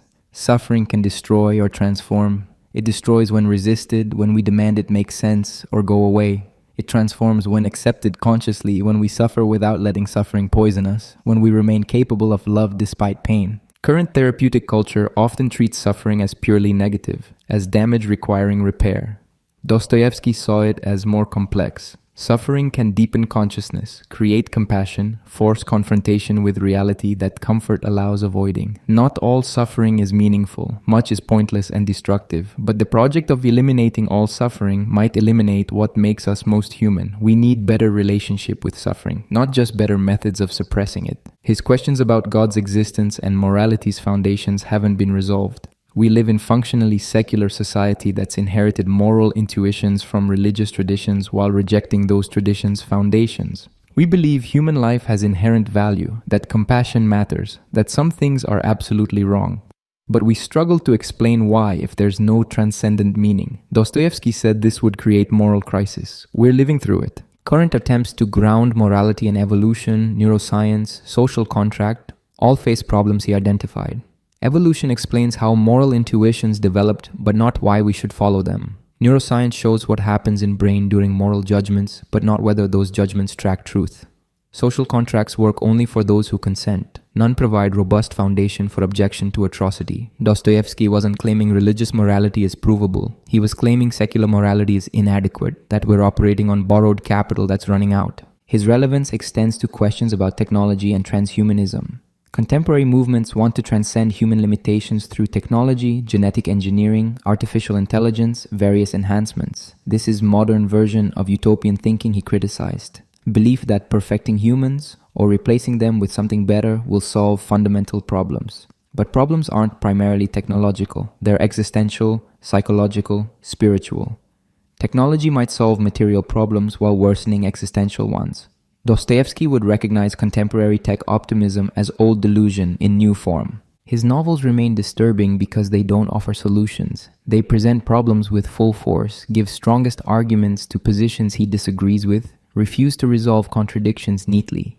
This is frustrating for readers wanting clear answers, but it's also honest. The deepest problems don't have clear solutions. They require living with tension, accepting ambiguity, maintaining commitment despite uncertainty. This is harder than following ideology, but also more truthful. We need Dostoevsky now because we're experiencing crises he predicted and we're responding exactly as he warned against. We're becoming more ideological rather than less, more certain rather than more humble, more divided rather than more connected, more focused on abstract principles rather than concrete persons, where repeating patterns he showed led to catastrophe. Reading him doesn't prevent this, but it might create slight pause, moment of recognition that we've been here before, that this pattern has known outcomes. His characters remain recognizable because human nature hasn't changed fundamentally. We face different circumstances but same essential questions. Can existence be justified despite suffering? How do we love actual people rather than abstractions? What do we do with freedom that terrifies us? How do we maintain meaning in an indifferent universe? These questions don't have final answers. They require constant renegotiation, renewed commitment, acceptance that we'll never fully resolve them. Dostoevsky matters because he refused both easy faith and easy nihilism. He maintained tension between belief and doubt, between recognition of suffering and affirmation of meaning, between moral seriousness and intellectual honesty. This tension is what contemporary discourse lacks. We want certainty one direction or the other. He shows that truth requires holding contradictions without resolving them, living in gap between what we know and what we hope, accepting that consciousness will always exceed our attempts to explain it. His final relevance is showing that ideas have consequences. What we believe determines how we live. The premises we accept lead to conclusions we might not consciously endorse. If we accept that morality is subjective, we can't be surprised when people act amorally. If we accept that some lives matter less than others, we can't be surprised by atrocity. If we accept that ends justify means, we can't be surprised when the means become monstrous. Ideas matter. Philosophy has real-world effects. Dostoevsky spent his career showing this. The 20th century proved him right. The 21st century is proving him right again. We won't solve these problems. Each generation must wrestle with them anew. But we can do so with more wisdom by learning from someone who wrestled with them so honestly, who refused simple solutions while maintaining hope, who saw the worst of human nature while insisting on possibility of redemption. Dostoevsky doesn't tell us what to do. He shows us what we are, in all our contradictory, suffering, beautiful, terrible humanity. That's why he still matters. That's why he'll always matter. Because however much circumstances change, consciousness remains recognizable, and consciousness is what he understood better than almost anyone who ever wrote.